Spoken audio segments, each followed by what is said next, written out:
I'm just going to turn my camera on so you can see me. There we are. Hopefully everyone can see me now. Good evening, ladies and gentlemen, and thank you all very much for coming to this virtual meeting of Kensington and Chelsea's Planning Applications Committee this evening. You're very welcome, and thank you for engaging with this important process during this difficult period. The government published regulations allowing councils to hold virtual meetings a few months ago, and we will be following that guidance this evening. My name is Charles O'Connor. I am the Vice Chairman of the committee, and I'm chairing this evening's proceedings. I'm joined by four of my fellow councillors, who together with me will be taking the decisions this evening. If I could please ask each of the councillors to introduce themselves to everyone present at the meeting, and I'll call out your name, and if you could please just put your camera on and say hello. So first of all, Tom Bennett, please. Yes, Councillor Bennett here from Redcliffe Ward. Thank you very much. And Sina Lari, please. Hi there, this is Councillor Sina Lari. I'm a councillor for Golborne Ward. Thank you. And Dory Schmetterling. Good evening. This is Councillor Dory Schmetterling from Pembridge Ward. And lastly, Councillor Maxwell Woodger. Councillor Maxwell Woodger, Queensgate Ward. Thank you all very much. And we are also joined by the council officers this evening. The senior of whom tonight is Derek Taylor. Derek, if you'd be kind enough to introduce yourself, please. Good evening, Chairman and Committee. My name is Derek Taylor, and I'm the Deputy Head of Development Management. Thank you very much. And then Fiona Ray, who is presenting all the cases this evening. If you'd be kind enough to say hello, Fiona. Yes, good evening. Hello, my name's Fiona Ray and I'm the Development Management Team Leader for the South Team. Thank you very much. We're also joined by officers from the legal team and from governance, and thank you very much to them for their assistance. If any other officers need to speak, I will introduce them as we go along. Now, I've been asked to make sure that not too many of us are on video at any particular moment unless it's absolutely necessary. So please do turn off your videos to conserve bandwidth and only turn them on if you are speaking. Thank you very much. If you've attended one of our meetings before, you'll recognise the procedure for considering applications. I will explain the steps as we go along for those who have not been to one of our meetings before. I would just like to emphasise at the outset that all the councillors have received the reports, the representations from interested parties, and the addenda report, which has been circulated. And of course, I'd like to remind colleagues that we must hear all of the discussion on a particular case before we can participate in making a decision on that case. So if your connection drops for whatever reason during the course of discussion on a case for more than sort of a few seconds, then you should not participate in the vote on that case. Now, turning to the agenda, first of all, may I ask if there are any apologies for absence, please? There are none, Chairman. Thank you very much. Next of all, are there any declarations of interest, fellow councillors? Not from me, Chairman. Anyone else? No. No. Very good. Okay, thank you. Well, the running order this evening, we are starting with the application for Mulberry Walk. Then next we have the private roadway just off Thurloe Place. There are two applications that we're considering this evening, two different condition discharge applications. We will be taking those together because they're very similar, all the subject matter is the same, and there are two objectors registered to speak on those applications, and because we're taking those together, the 3 minutes will be shared between the two objectors on that application. We'll explain that further when we get there. After Thurloe Place is Smith Terrace, then Radley Mews, then Exhibition Road, Harrington Gardens, and lastly Phil Beach Gardens. So I think then that's over to you, Mrs. Ray, for Mulberry Walk, please. Chairman, Yes. sorry, it's the legal advisor here. There are a couple of minutes to approve on the agenda. Oh, are there? I beg your pardon. Sorry. Yes, the minutes from the 18th of February and 28th of April. Right. Have I been sent those? I Yes, know you I were, have. Chairman. And have I approved them by email? I can't remember off the top of my head. Sorry. Yes, you have approved both sets by email, Chairman. Okay, fine. Colleagues, I think you can probably take it that I was happy with those. Can I then please officially approve those minutes for the minute of this meeting? Yes. Thank you very much. Yes, from Dory. Yeah. Lovely. All right. Those are approved. Thank you very much indeed. Thank Sorry, you. Thank you, Chairman. You also need to appoint a vice chair, of course. Absolutely. Sorry, I beg your pardon. Absolutely right. Councillor Bennett has kindly agreed to be the vice chairman this evening in case my connection drops out. So thank you very much to him. Okay, over to Mrs. Ray for Mulberry Walk, please. Yes, thank you, Chairman. Firstly, just like to draw members' attention to the addendum report, where there has been an additional paragraph included and a couple of minor corrections. Turning to the slides, we just have a photograph of the front of the site. Planning permission is sought for a new basement level under the property and half of the rear garden. Some photographs to the rear of the site just to provide some context. But importantly, turning to the elevation drawings, existing and proposed are the same for both the front and rear. So there are no external changes that aren't related to the basement. These external changes can be seen on the floor plans. So we have the existing lower ground floor plan at the top. Then we have proposed just below, and you can see within that to the rear garden, we have two roof lights set just to the back of where the kitchen doors access out onto the rear garden. And then we have set within the front light well, one metal grille within that. You can see also on this screen the proposed basement floor layout, which shows the swimming pool area. The other two areas are identified as zones, and I just clarified with the agent prior to the meeting what exactly that would entail, and I understand that is to be used as a gym area and a wine cellar. Turning to the section drawings, this is a section taken through the existing light well that sits in the centre of the building, which makes it appear as though the property has two halves. But within this, you can see that a single basement level is proposed under the entire house and part of the rear garden. Officers are recommending approval subject to a number of conditions. The conditions seek to reduce the impact of the construction process as far as possible under planning legislation. That concludes my presentation. Thank you, Chairman. Thank you very much, Ms. Ray.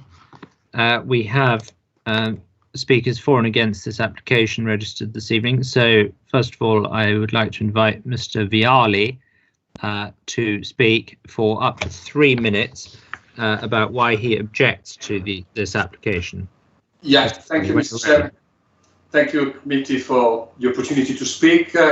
I've been living in Mulberry Walk number 23 since 2005. Back then, there were only 3 single household properties which were built on 4 stories. My property number 23, the applicant number 25, and number 27. 3 stories above ground, plus 1 basement. In the last 15 years, almost all owners have successfully applied and built underground extensions, let's call them basements, transforming their properties from 3 to 4 stories. Now, number 25 has got already a basement. If you grant permission to number 25 to build a sub-basement, by the way, the house is already huge, it's almost 5,000 square feet, then I believe it would be only fair in the future to allow all the other owners in the street that wanted to extend and build a sub-basement permission to do so, which in my opinion would end up generating another 10 to 15 years of massive disruption for all the residents in Mulberry Walk.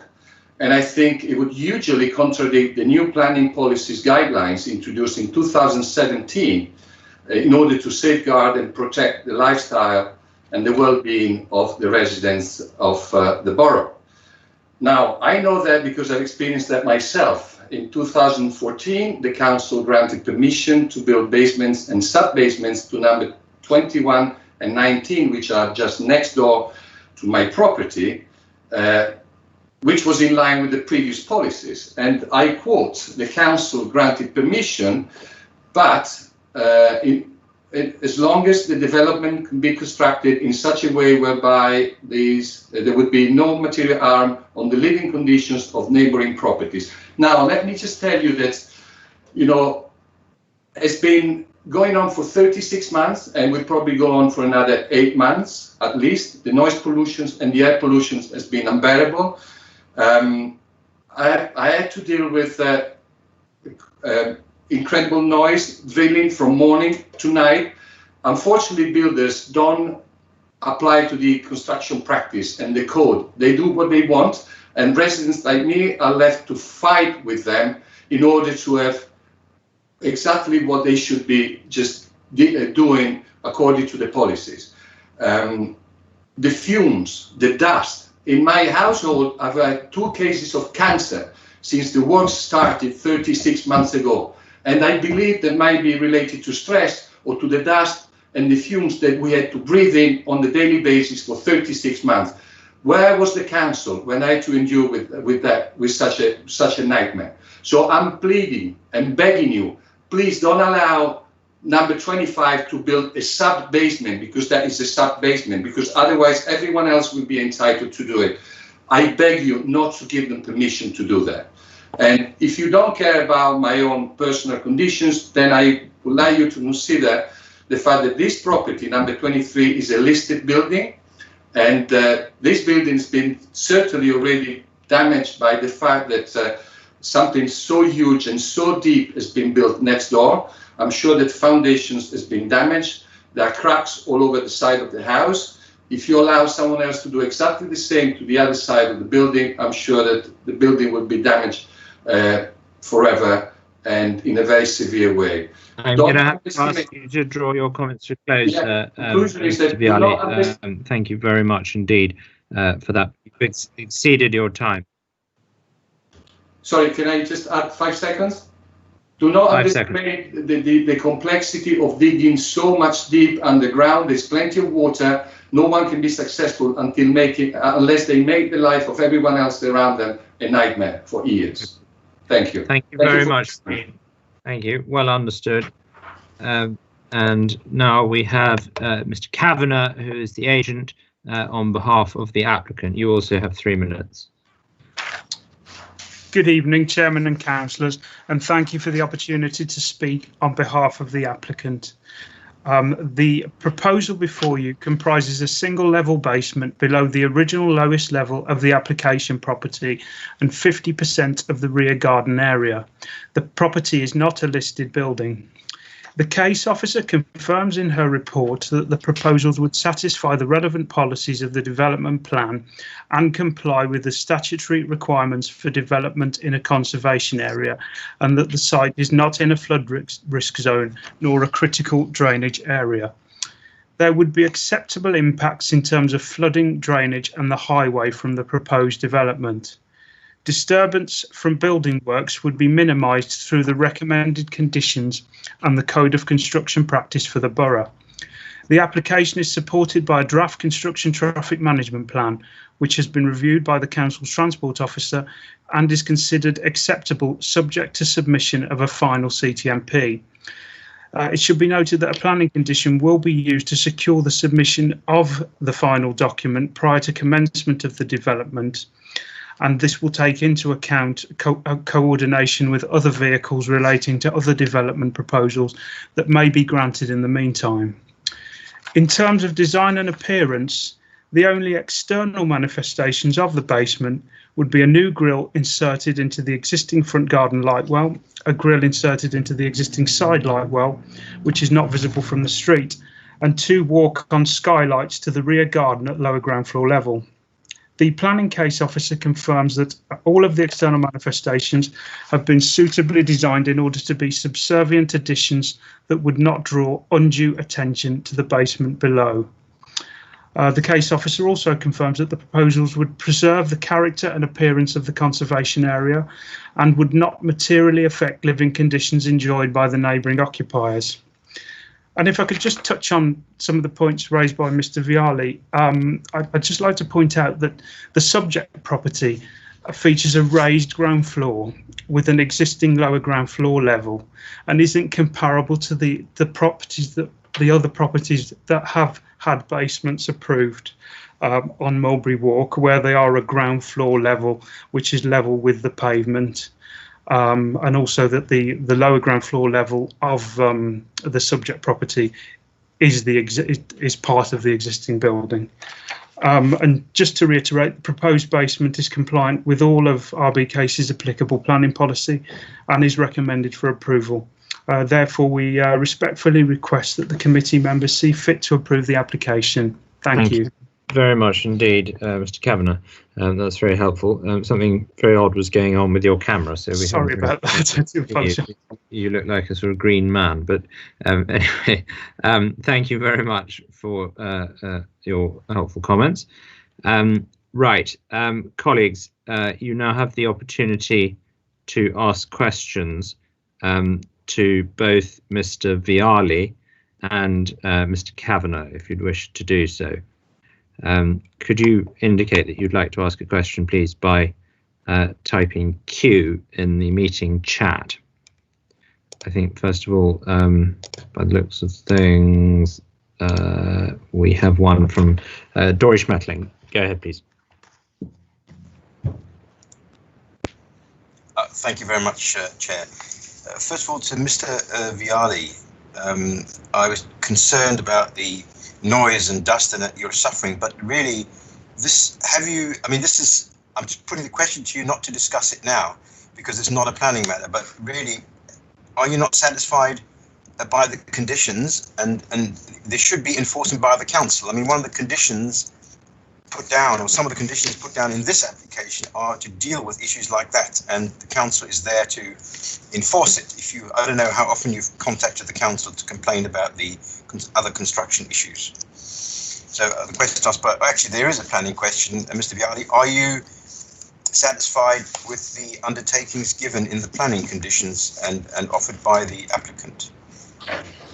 I am not, because I know from my own experience that it would be impossible to comply to all these promises about making everything done without any sort of disruption. And to answer your question, thank you very much for giving me the possibility to say that I have been complaining every week. I've been fighting with the builders against illegal parking, ridiculous parking. They block the road once or twice a week without any warning. And they've been going on for 36 months. And I bet that the building site next door will last as long as, pretty much the same time. It's a sub-basement. If you dig that deep, you will find water, and you will have to keep a water suction pump on for months, making it impossible for me to sleep and my family.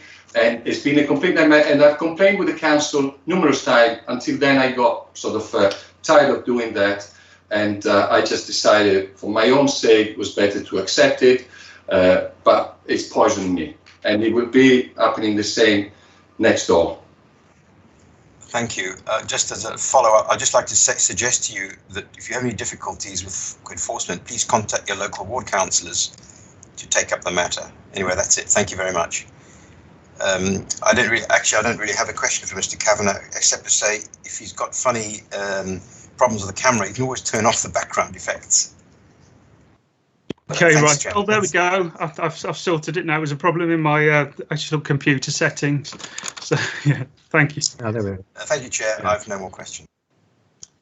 Thank you very much. I think there's a question from Councillor Bennett. Yeah, thank you, Chair. I wonder if officers could just cycle to the slide which has the plan, the sort of cut. Yeah, the previous one, the one you just had up. Yes, that one. Mr. Kavanagh, could I just ask you, in the plan, are you viewing the slides? Yes, I am. Yes. You are. Okay, fantastic. In the bottom one, on the left-hand side, Yes. Where is the garden level currently? Is it does it come halfway up the kitchen, or is it at the same level as the bottom of the kitchen? It's the same level as the bottom of the kitchen, so the level will stay the same. So the garden is lower than the pavement out the front? It is, yes. Yeah. Yes. And that's at the same level as the gardens next door, is it? Yes, yeah. Okay. And I don't suppose you have, and no problem if you don't, but I don't suppose you have the depth from the bottom of the garden right through to the bottom of the swimming pool? Yep. Just bear with me a second.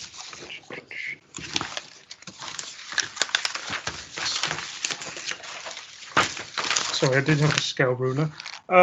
It's about 6 meters. Is that 6 meters from the bottom of the garden, or from 1 meter down? Because there's 1 meter of topsoil. From the top of the garden, so 5 meters. Okay, so 5 meters and then the 1 other meter. Okay. Yeah. I know. So obviously, one of the key points here is the sort of 1-story basements are permitted, but not beyond 1 story. And I know Mr Vialli is suggesting that your lower ground floor is a basement, but assuming the lower ground floor is not a basement, it's the lower ground floor, would you, but in the swimming pool area, there is quite a big step down. So is there not an argument that that's sort of an additional story? I mean, because as you said, sort of 5 meters, that swimming pool, and you've got that area that zone 2 and the light well is on, and then it steps down quite a sort of significant further distance. Is there not an argument that that's an extra story? I don't think so, because a very similar scheme has been approved for the property next door but one, which I believe is 21 Mulberry Walk. So that also has a swimming pool under the rear garden at the same depth as this. Okay. And given that the step down under the garden, that space where the swimming pool is would not be capable of subdivision into 2 separate stories. It's only ever going to be used as a single story zone. Sorry. Okay. Well, that's it from me, Chair. Thank you, Mr. Kavanagh. All right. Thank you. Thank you very much. I have a question from Mr. Kavanagh, and that is, what reassurance can you give Mr. Vialli, who has been surrounded by a sort of nightmare of basement digging, as he sees it, quite understandably, that all suitable measures will be taken to mitigate the impact of this basement dig on his property, if we are prepared to grant it this evening, if we find that it's policy compliant? Right, okay. First of all, I'd like to say our firm has an incredibly good reputation in terms of liaison with the neighbours of our sites. And also, I would suggest, since the schemes that Mr Vialli was speaking about were undertaken, the new Code of Construction Practice has been adopted, which obviously adds additional safeguards for the neighbours in terms of management of construction impacts. So I'd suggest that the Code of Construction Practice is there to protect his interests, as is the party wall process. There'll be the opportunity there for him to put in specifics about noise reduction and other impacts within any agreed party wall award. So I would suggest that there's a number of safeguards in place that will protect his interests. And I hope that goes some way to reassure him. I agree that there are systems in place to assist with this, but what I'm asking here is whether you're able to give any sort of specific personal reassurance. I mean, will he have a point of contact at Cranbrook, for example, yes, who he can call on a mobile if someone's blocking his blocking the road, or there's dust being fired into his house, or I mean, he needs to understand that these problems are not going to ruin his life for the next however long it takes you. Yeah, he'll definitely have a mobile contact number for a site contact, be it the project manager or the site foreman, so that will be available at all times to take his calls, basically. Okay, well, we've got that minuted, so it's very important that that's complied with if we're minded to grant the application tonight. Okay, Councillor Schmetling, I think you've got another question about those things. Yes, thank you. I was just curious, in a couple of the drawings, including, I think, in the one up on the screen at the moment, but unfortunately I've got something over it, but I think it's there. There's a section of garden marked 50% of garden to remain undeveloped. Does that mean this proposed basement, extra basement, is not going to extend all the way under the rear garden? Is that what it means, or what does that mean? Could I just answer? Yeah, that is correct. Mr. Kavanagh, that's for you, yes. Yep, sure. Yeah, 50% of the rear garden will be undeveloped, so the basement will not extend under that final 50% at the rear. Just remind me, what is actually the rear garden? Is that because the drawing has got rear garden, at the level of the kitchen, going out to the left on proposed section AA, and then there's something on top of that. Is that a screen or something? There is a retaining wall, and then above that there's a trellis with climate plants. Okay. Yes, all existing. Okay, so rear garden is a garden. It is, yes. Okay, with a wall and a trellis on top. Yes. Okay, thank you very much. And just to go back to the point that you just discussed with the chairman, it's very good that there will be a mobile phone contact, but we also need to be reassured if this is granted, and more importantly, Mr. Vialli has to be reassured that people actually act upon the calls. Oh yes, most definitely. Immediately. I mean, if it's possible, immediately or near enough. Within reason, yes, definitely. Yeah. Thank you very much. This will now be minuted as well. Right. Should we be minded to grant this, of course? That's helpful. Thank you very much. Thank you. Are there any further questions to the speakers? Because otherwise we'll take questions to the officers. Okay. Well, thank you very much, Mr. Vialli and Mr. Beg your pardon, Mr. Kavanagh. That's very helpful. Now, colleagues, any questions for Mrs. Ray? Councillor Woodger. Yeah, I've not seen that many applications including swimming pools before. I wondered about odours from swimming pools with ventilation and filtration equipment. How is there equipment they use to measure odours from the street level, or how do they do that? Yeah, quite often you would see if someone was proposing a swimming pool, say in a building in the rear garden or potentially at a basement level where they need external plants, and then we would have conditions to monitor odour and such like. For this proposal, there's no external plant proposed, so the actual use of the swimming pool, we can't control how they ventilate it and so on. But they will undoubtedly need something to ventilate it, but that would have to be included within the internal space because there's nothing external to control, if you like. So there would be a plant, but it would be inside, is what you're saying? Yes, yeah, absolutely. And because it would be inside, it would be part of that swimming pool, and we wouldn't have control over the details of that. Is that normal, or does it matter? It wouldn't concern me in my experience, because obviously if there was any kind of problem with ventilation or they needed additional louvers or anything like that, given the siting of it at basement level, it's unlikely to affect anyone more than the actual owner themselves, because obviously they have a central light well and the rear garden, which is closer to the basement and the swimming pool than anyone else. So it wouldn't concern me, because I think if there was a problem with odour, they would want it resolved themselves before neighbours were affected. Derek Taylor. Thank you very much. Mr. Taylor, I think you may have a comment on that point. Chairman, I just wanted to draw the committee's attention to condition 3 in the recommended conditions in the report, which essentially controls any odours that may be emitted from the swimming pool equipment.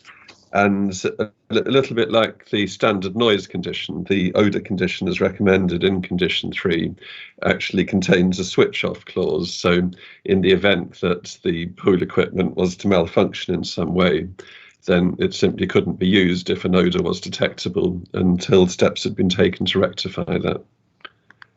Okay. That's helpful. Thank you very much. Then I have a question, if I may, for Mrs. Ray. I'm conscious that Mr. Vialli's house, if I've understood correctly, is listed, and obviously there's statutory protection for listed buildings, and they're of vital importance to the streetscape and the conservation areas and the beauty of Kensington and Chelsea, and so it's absolutely crucial that we look after those buildings properly. I'm slightly concerned about the effect of the swimming pool and any necessary pumping equipment on the neighbouring listed building. I can't quite work out from the photograph that is in one of the objectors' letters whether the buildings are semi-detached or whether there's an alley between them or not. Can you help me with that, Mrs. Ray? Yeah, I'll just return to the first slide where we've got an image here, which shows they share, there is a gap between the application property and number 23. Yes, yeah, but it's got a chimney stack, so you can see just that central point. Just wanted to double check I was showing you the correct address, which it is. Sorry, do they touch or not? I believe they share a chimney stack, but not going further back into the site. So it's that they don't share a full party wall, but there are elements of the buildings that touch. Can I just interrupt you and say that we don't touch for about 3 meters, but when they sneeze in their bedroom, I can hear them. So I believe that the rest of the house is attached. Thank you. Thank you, Mr. Vialli. That's great. They touch for a point. Right. So if you were being specific about the definition of what the property is, I wouldn't say they were terraced. I would say they were semi-detached if you were going to kind of classify them. Okay, thank you. And are we, as a planning authority, satisfied that the full impact of this proposed development on the listed building has been taken into account, and that there will be no harmful effects? Yes, absolutely. We included an additional paragraph within the addendum report, just to confirm the visual impact would be acceptable. But in terms of kind of structural stability and so on, we have the construction method statement, which confirms there wouldn't be any harmful impact, and there's no works proposed to that listed building itself. It's purely to the application property. Okay, thank you. And then while I've got you, as it were, Mrs. Ray, could you just answer the point about the sub-basement? Mr. Vialli says that this is a basement beneath a basement, and is that right from a policy perspective?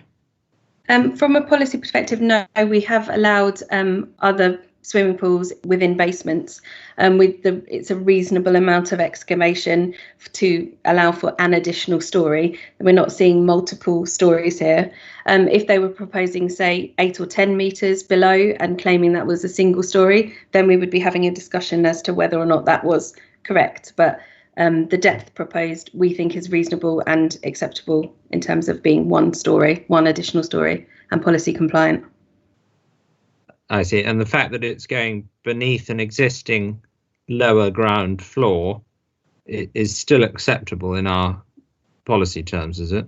Yes, absolutely. So the preamble to policy CL7 and our basements SPD does confirm that. So it's a basement level will be treated as something below an existing ground floor level or below an existing basement level. So having one doesn't stop them having another unless that is not an original basement. So if they'd already done a basement level below an existing ground floor, for example, then we wouldn't allow a sub basement. But because this was an original floor level, one further level is permitted in our policy. And just for interest's sake, as much as anything else, just to get to the bottom of the point, if someone put in a basement 15 years ago, say, and then came back and now said, could they have a further basement? What would our view be on that?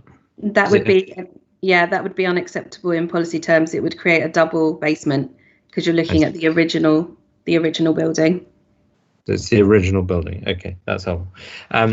Fine. All right. Colleagues, any further questions for Mrs. Ray? Yes, I think Tom wanted to ask. Councillor Bennett wanted to ask one, and so did I. A big one. Yeah. Mr. Taylor wants to say something, so he should. No, I think we've had Mr. Taylor. I think that comment's been made, and Councillor Bennett, I think you had a question for Mrs. Ray. Sorry, jumped in. No, not at all. It was mostly covered really by what you asked, Chairman. Just the, I suppose, one additional point to add to that. I was just wondering where Ms. Ray was talking about, the depth of the swimming pool is considered appropriate, and at 6 metres. And I was just wondering where ground level is measured from, because compared to the front of the house, the pavement, we probably are looking at 8 metres. But obviously compared to the rear garden, it's 6 metres. So what is the definition of ground level, and does it vary from one side of the basement to the other? Yeah, it's a matter of fact and degree really, and we would be looking internally at the space as well. So the floor to ceiling height proposed is appropriate for creating one additional story. They wouldn't be able to create 2 additional stories within that void that they create. So that's how we as officers assess it. If you look at the floor to ceiling height within that, so where the base of the swimming pool is and the top of the ceiling in the whole sub basement level, if that was large enough to then divide up to a mezzanine level, we would definitely be questioning whether or not it was a single story. So this is probably, it's probably close to the maximum. But still, we are confident it complies with the policy for one single story. Okay, yeah, because on the sort of right hand side of that swimming pool, you'd have a bit more than the 5 metres, even sort of 5.5. So yeah, you can see how it'd be getting very close to the point where you could consider it 2. But I take your point that in this case, you've considered it to be just on the limits of 1. Thank you. Thank you. Thank you very much. Well, I think that concludes the questions from the committee. Sorry, Chair, I've got a question too. One more. Go ahead. Thank you. It's really, the Chair has actually asked more or less most of what I wanted to ask about that point. But it is about the neighbouring basements, and there is the question of 1A Walton Street, which was refused at lower ground level. Because in this context, I asked myself what Ms. Ray said about the additional level allowed. If I were to build a new build in a street, I'm very unusual in Kensington. I put one of the lower ground floor in because of the way the land lies, and then 15 years later, somebody comes to buy it and says I want to put a basement in. So I'm just wondering, how this works. just because it was built in 1860, does that make it special as opposed to something like built in 2000? And then finally, in this complex of questions, is in 616 under evaluation section 616, it says the proposals are mostly compliant. Where are they not compliant? Please. Okay, That's they're quite wide-ranging questions, so Yeah, we'll have to go fairly swiftly on that, Mrs. Ray, if you don't mind. Yeah, of course. I'll start with the point about 616.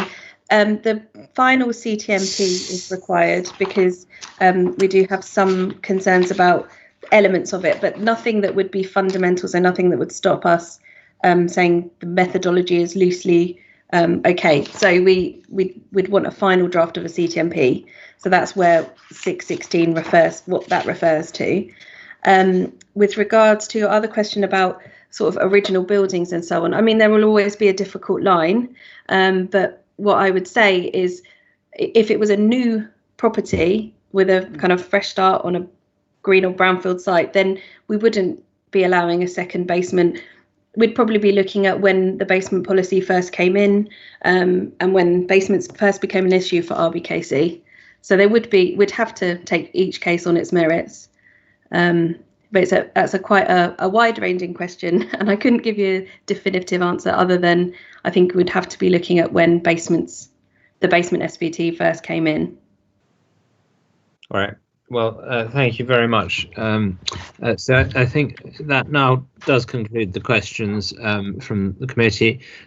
So it's up to us to discuss our views on this. We've heard helpful comments from both Mr. Vialli and Mr. Kavanagh about this. I think I speak for the whole committee in saying we sympathise enormously with Mr. Vialli's position in being between one proposed basement and one basement that's currently under construction, and it must make life really quite difficult, and our policies may do their best to control and mitigate the effects of basement construction, but that may still be an unpleasant reality for Mr. Vialli day in, day out, that there's digging going on either side and dust in his house and everything else, and we do sympathise enormously. That said, from a planning perspective, we have our policies on basement construction, and we've explored in some detail with Mrs. Ray whether this proposed basement does comply with that policy, and it appears that it does. And from my perspective, at least, that suggests to me that this is an application that probably should be granted. I'm relieved to hear from Mr. Kavanagh that there will be a point of contact for Mr. Vialli in the event of difficulties with the construction, and hopefully that will assist to some extent. I'd like to hear views from any colleagues who may feel that my assessment is wrong or would like to offer a different view. Please go ahead.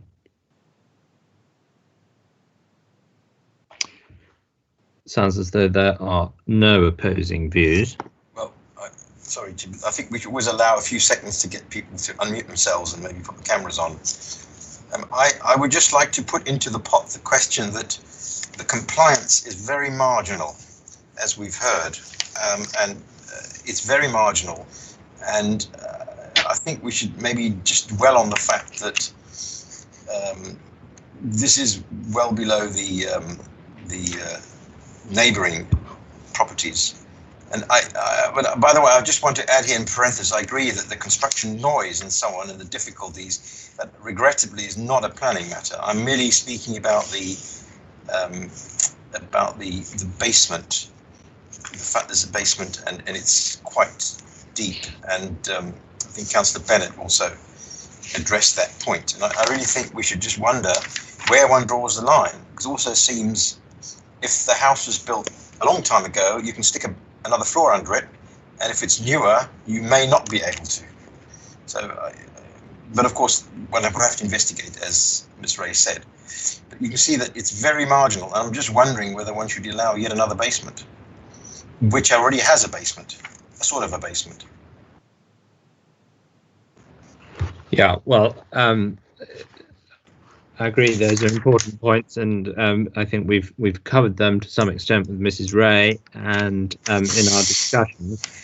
I think the position is that as a planning authority, we allow swimming pools and basements and other uses of the space that requires some additional depth for plant and machinery, and what we don't allow is a very deep space that is subsequently divisible in two to achieve a double basement.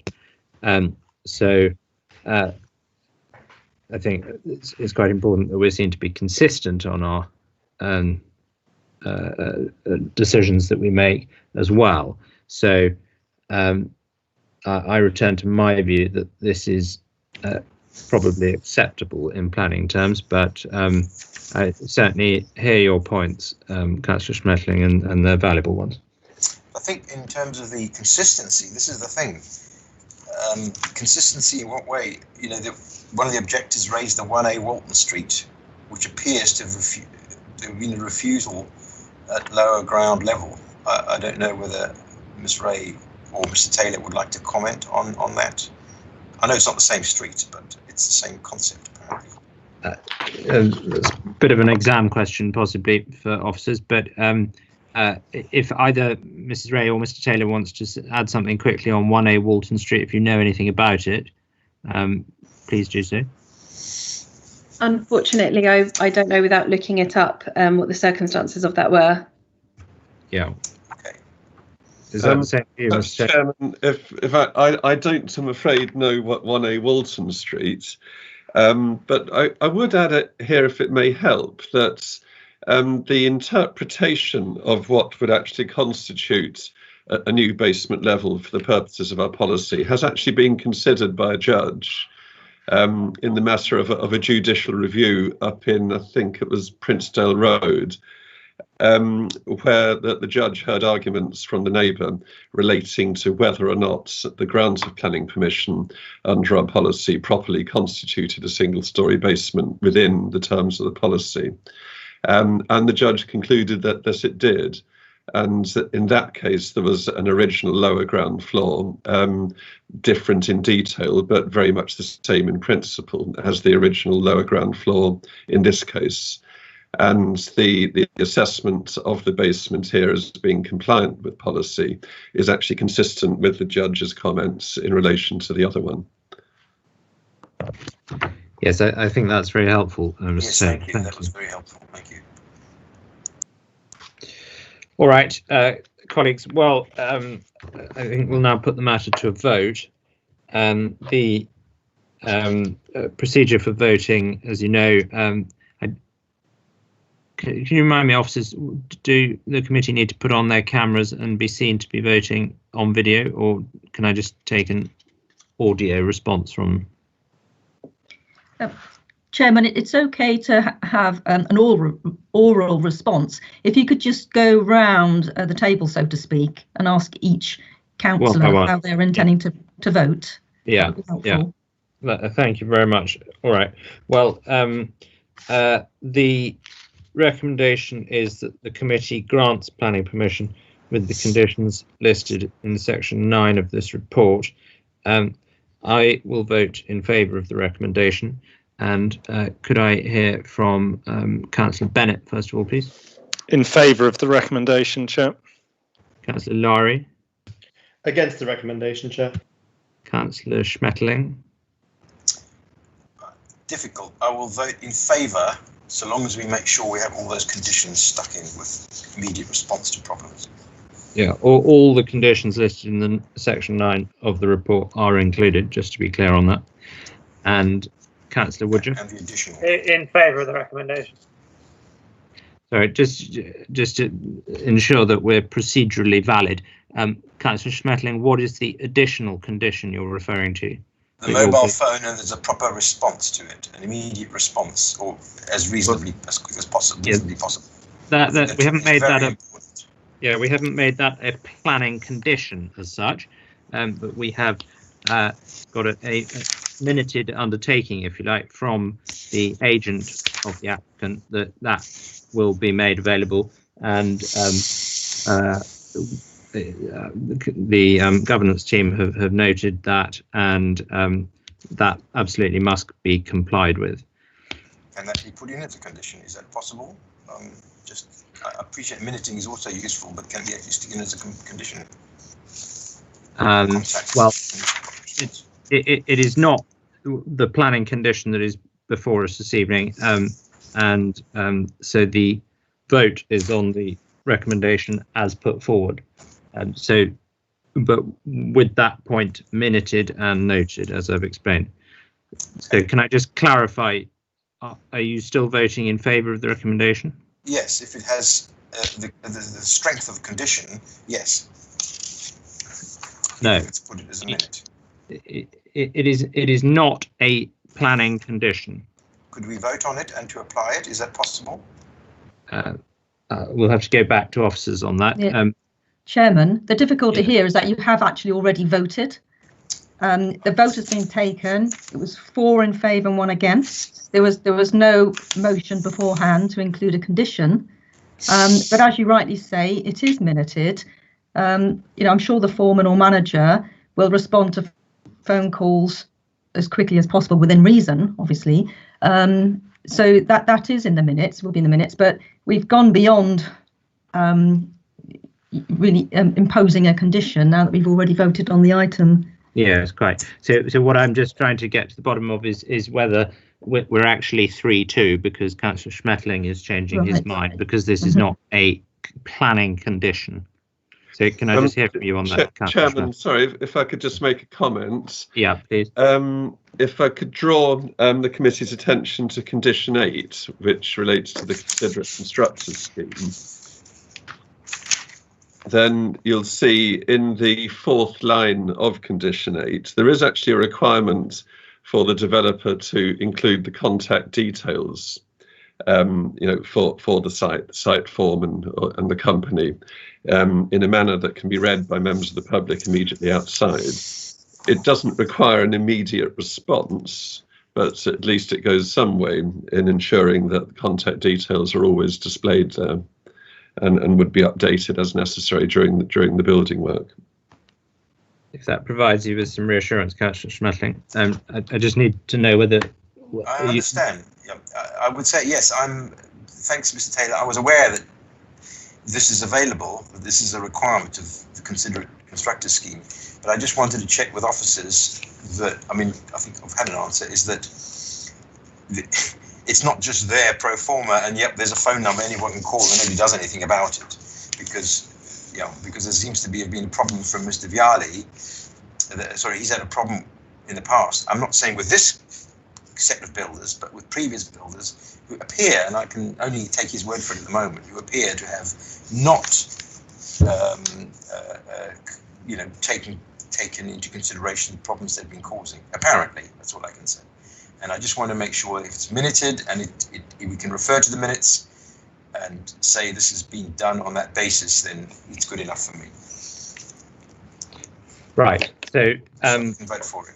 You're voting for the recommendation. Okay. Well, thank you very much. And may I just ask, on future agenda items, if you wish to change the recommendation with an additional condition or informative or comment, that you make it absolutely clear before we take the vote on it, because otherwise it causes or can cause procedural difficulties. Good point. But yes, good point. Here we have 4 in favour of the recommendation and 1 against. So thank you very much, and on that basis the permission is granted. Now we move on to the next item, which is the lane serving Amblewood House and Thurloe Lodge, and that's again over to you, Mrs. Ray. Yes, thank you, Chairman. So we have 2 applications to be considered this evening on this site. The discharge conditions on both a planning permission and a listed building consent for a new parking facility, which was granted in September 2019. The reasons for each condition differ as set out in section 4 of the report, but the presentation has been prepared for both. Firstly, I'd like to draw members' attention to the addendum reports because an additional representation was received. And I just want to read from the addendum report just and confirm there is a separate legal process taking place, which may or may not prevent some or all of the permitted development that we're talking about from taking place. But that's not material to this particular decision on either condition. So I just wanted to confirm that. And then turning to the presentation slides. Firstly, we have an image on the screen of the private laneway where the parking facility was granted. This is a plan showing said facility and labelled in is the position of the control panel for which we required details by condition on both the planning and listed building consent. It's just highlighted with the red arrow on that plan. In terms of a section, this image shows the control panel in relation to the height of the boundary wall, as well as the car lift, SACA or parking facility. We can see it just behind the supporting column there. Another image slightly closer, showing a section through it, and again the position and size of the control panel. We can see this image here. This is a section as you face down into the laneway and how it sits against the garden wall shared with Thurloe Square. And finally, this is the detail of the control panel itself, showing materiality and height and the overall size of it. Apologies for reading off a slide, but in this particular instance, we think it's helpful to clarify some of the points. So members received a late representation from the claimant in the ongoing legal challenge relating to the development itself, drawing attention to the question of whether or not the control panel is required for the turntable or the car stacker. So just to clarify, there was a typographical error in the previous addendum report, which referred to an above ground control panel for the turntable. Just for the avoidance of doubt, the external above ground control panel is only required to operate the car stacker. The turntable does not require a control panel. It's clear from the various application materials and correspondence that, notwithstanding that reference in the addendum report, planning permission was sought and granted for an external control panel for the car stacker, not the turntable, which does not require one. Relevant conditions attached to the planning permission do not specify whether the external control panel was required for the stacker or the turntable, and the full wording of that is in the report. The purpose of the control panel, i.e. whether it's for a stacker or turntable, is somewhat irrelevant to whether it's acceptable in planning terms. So officers are happy that the committee can proceed to determine the application on the basis that it relates to an external control panel for the car stacker rather than a turntable. So officers are recommending approval for the two conditions as per the reports which detail the reasoning, and that concludes my presentation. Thank you. Thank you very much, Mrs. Ray. And as you have on the screen, we have speakers registered for and against this application. We have Mr. Smith and Mr. DeMarco registered to speak against it. And as I mentioned at the outset, you have 3 minutes between you to explain why you're opposed to this application. And that's up to you to decide how you split that 3 minutes between you. So over to you when you're ready. Thank you for the opportunity to address the committee. The consent to which this application relates is material to a judicial review that will be heard this week. Our objections are, first, as highlighted by my client's solicitor, the approval was for a control panel for a turntable as per the addendum report put before that committee. These applications seek permission for a control panel to a stacker. As no such panel was approved, no such condition exists. I'd be grateful if the committee could clarify what advice the planning department provided to the committee in response to the solicitor letter. Second, if it had been allowed, the control panel would restrict the free use and therefore amenity of properties that currently enjoy such rights. Third, the original consent did not show a control panel. It showed an unannotated box in plan now claimed as a control panel. Neither elevation nor section showed anything above surface level. By accepted drawing conventions, including our BKC standards, an object shown on the surface in plan, but not in section or elevation, is read as being flush with the surface. Its presence as now proposed was not established in the consent. Fourth, the control panel is a substantial, unattractive metal box in a prominent location on a communal road. It is near to several properties and in sight of designated heritage assets. It is a standard manufacturer product, inappropriate for its location. Fifth, local redevelopments have been subject to strict controls on appearance. It is inappropriate to condition such a prominent feature in such a sensitive location. It should have been considered fully under the consent. That it wasn't is because of errors in the original application and process. 6. The application has not attended to the objections raised during the consultation period, which included expert opinion that outlined the adverse effect on designated heritage assets and a number of other issues. Thank you.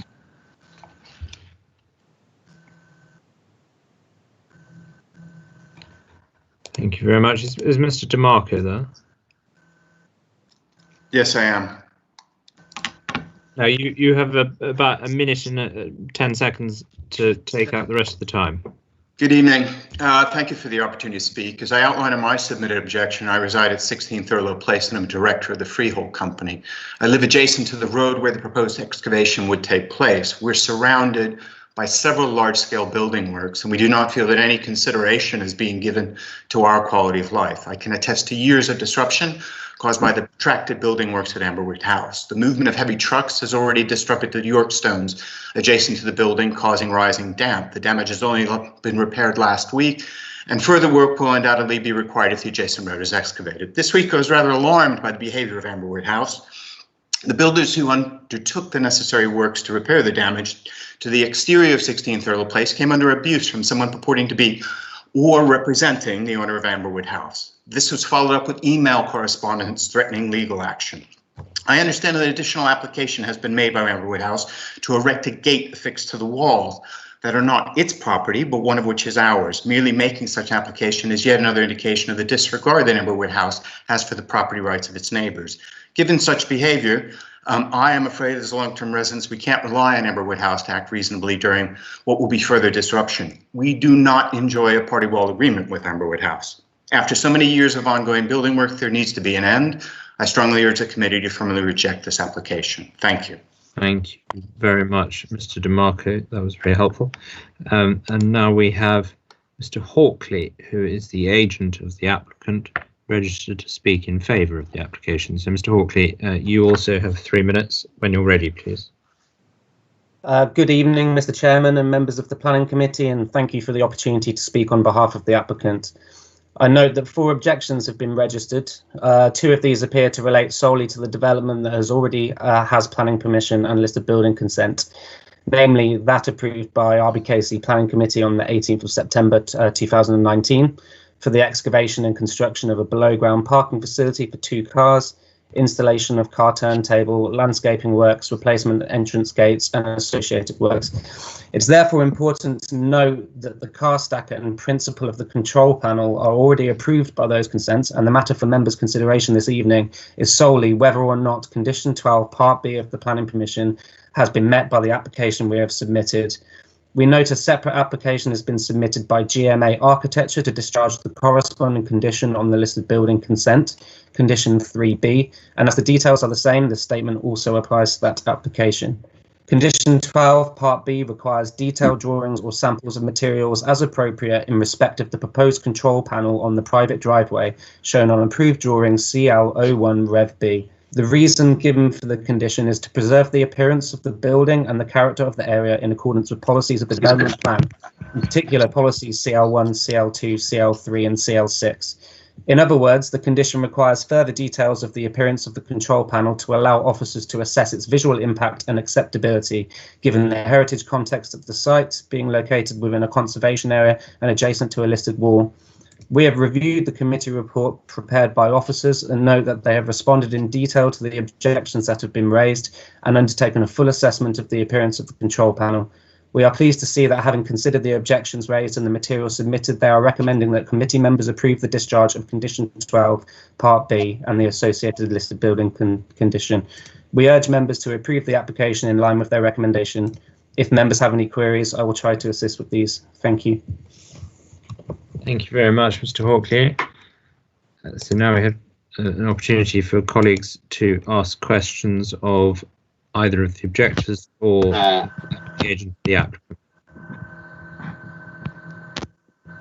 Should I just ask people who are no longer speaking just to turn their cameras off? Thank you very much. Sorry, there's some feedback on the line. Colleagues, any questions for either of the parties, please? Councillor Schmetterling. Thank you. I suppose I could ask both parties. Mr. Smith pointed out or said that that the control panel column was not marked in the papers, but in fact the officers say it was satisfactorily referred to in the documentation submitted for the application. Perhaps Mr. Smith would like to answer that. In the original application for the car stacker, there was no control panel indicated at all. Okay, so you don't agree with what the officers have said, that in fact it was known, therefore it's a valid application, as it were? In the actual main application, not the discharge of conditions, there was no control panel indicated in plan section or elevation. This is demonstrated, in fact, by the fact that a panel is indicated on the plan sections and elevations in this conditions discharge. Okay, thank you. Yeah, and well, Mr. Hawkley. Yeah, Mr. Hawkley, what is your comment on that aspect of not having this thing on the original and then springing a surprise on basically on the objectors? The location of the control panel was shown on a plan, and planning permission has been granted, including the drawing, which shows the control panel location. And there is condition 12, which refers to the control panel and reserves details of its appearance for a later date. And that is the application before you this evening that we are seeking to satisfy, and we have submitted the details of the appearance of the control panel. And we're happy that officers are satisfied with those. Okay, thank you very much.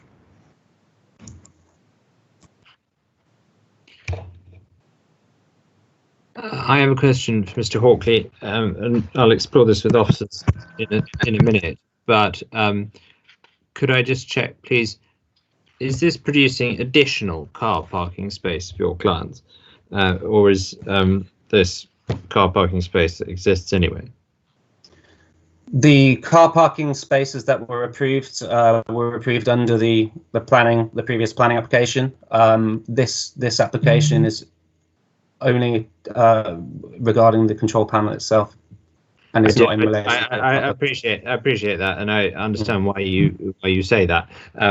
But just as a wider point, for my interest as much as anything else, is the what was proposed in the wider application for the car stacker, was that producing additional space or space that was existing anyway? It was creating two formal car parking spaces in a laneway that, until it is constructed, can accommodate a large number of cars in an informal manner. And your transport officers assessed that as part of the application you approved, and concluded there would be no material increase in car parking on the laneway. Okay, that's helpful. And you are absolutely right that we are only considering the control panel this evening, but it has been raised by a number of objectors at this point, and so I just wanted to explore it. That's helpful. Thank you very much. Colleagues, any further questions to either Mr. Hawkley or the objectors? Councillor Bennett. Thank you, Chair. Mr. Hawkley, I was just wondering, in terms of the installation of the panel, does that involve drilling through the stone, sort of paving stone, or is it going through tarmac, or is it just sort of fixed on top, and if it's removed there'll be no damage to the stones underneath? How does that work exactly? So the re-landscaping, including the hard re-landscaping of the entire driveway, is approved under the main permission. The control panel itself will be installed on a concrete fixing plinth into the driveway surface when those works are undertaken.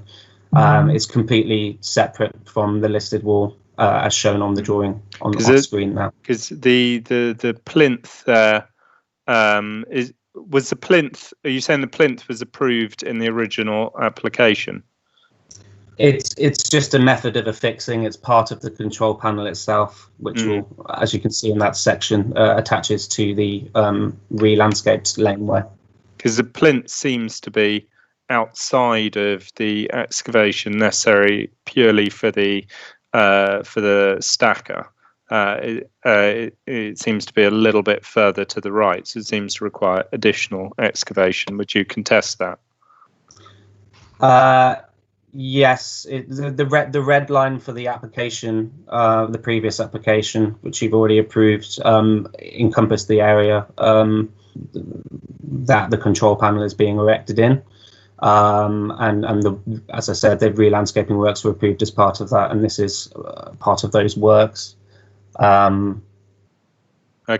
So you're saying the original application, it did go out as far as that Yes. plinth you're considering, and so the excavation for that plinth was effectively approved by the original application, is what you're saying? Yes. Okay, thank you. Good, that's helpful. Thank you all very much. Now, colleagues, questions for officers.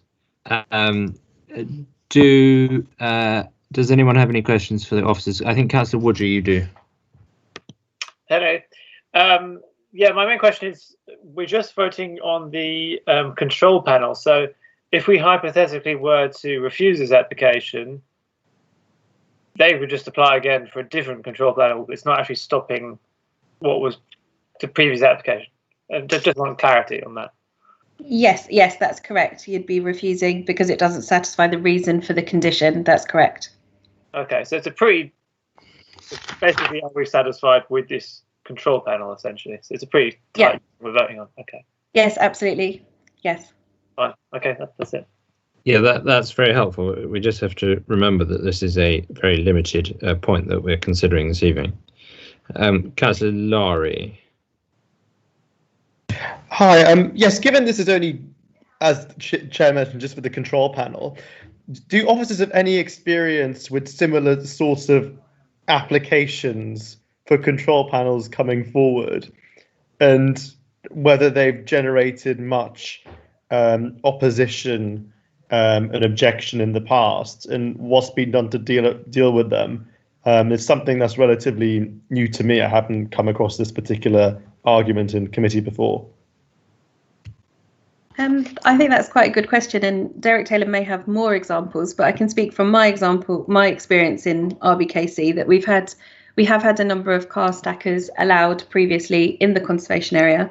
We have in the past, so I'm thinking back in sort of 2014, 2015, refused some because we were concerned about the impact on the conservation area, but we haven't been hugely successful at appeal.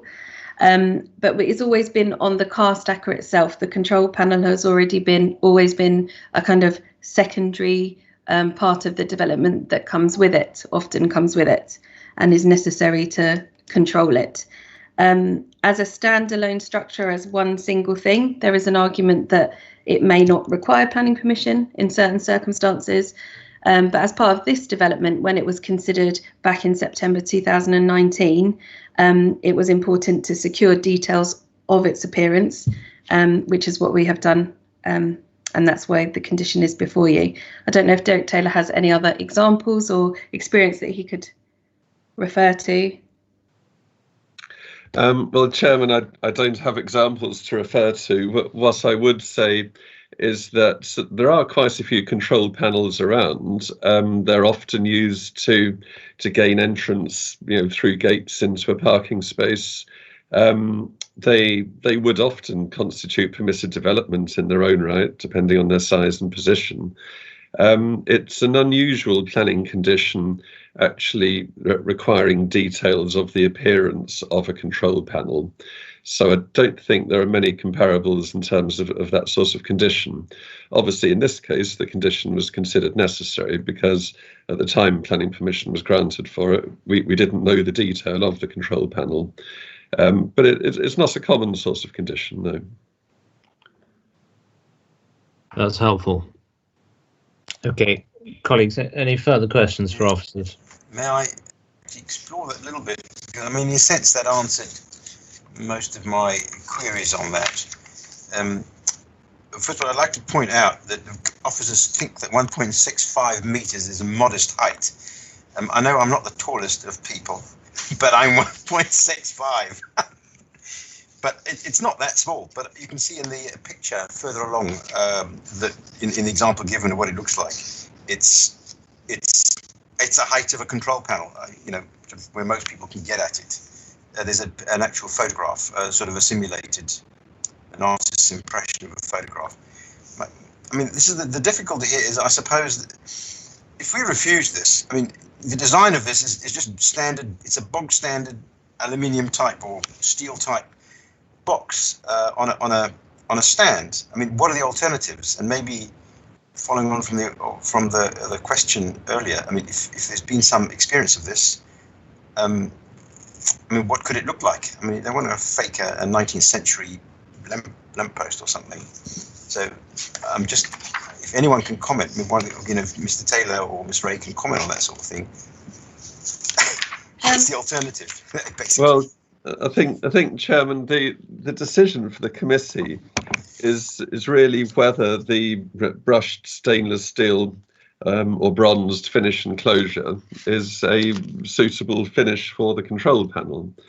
I think, as Councillor Schmetterling has just indicated, it would seem a bit bizarre to try to finish it in sort of ornate Victorian-style ironwork. I think really the decision is for the control panel for which planning permission exists. Is the brushed steel and bronze an appropriate finish for what's obviously a modern technical appliance?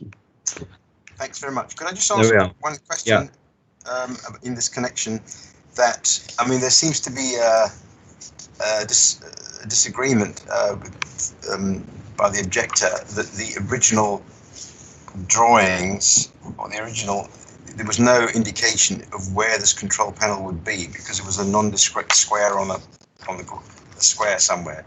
But so perhaps the officers could elucidate why they think that actually the application is sort of valid.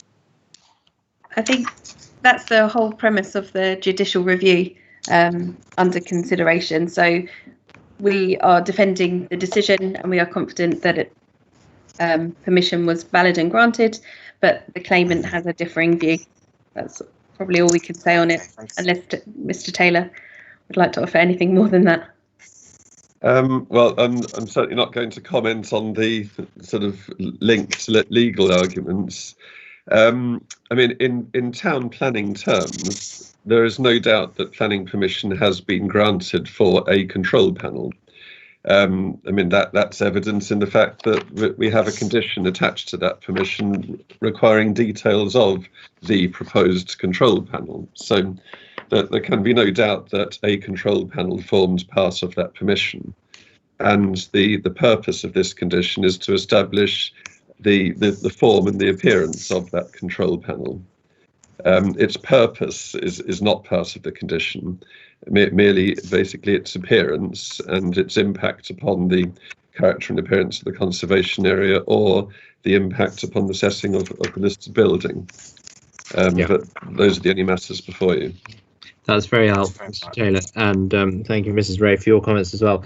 I think you've very accurately explained the limited nature of what we're considering this evening, and this is one of those complicated cases where there are parallel legal proceedings going on, which is beyond the remit of what we're considering, and there is a permission already in place for the car stacker, and whatever one may think about that, we are simply considering the acceptability or otherwise of the proposed control panel, for which there is permission.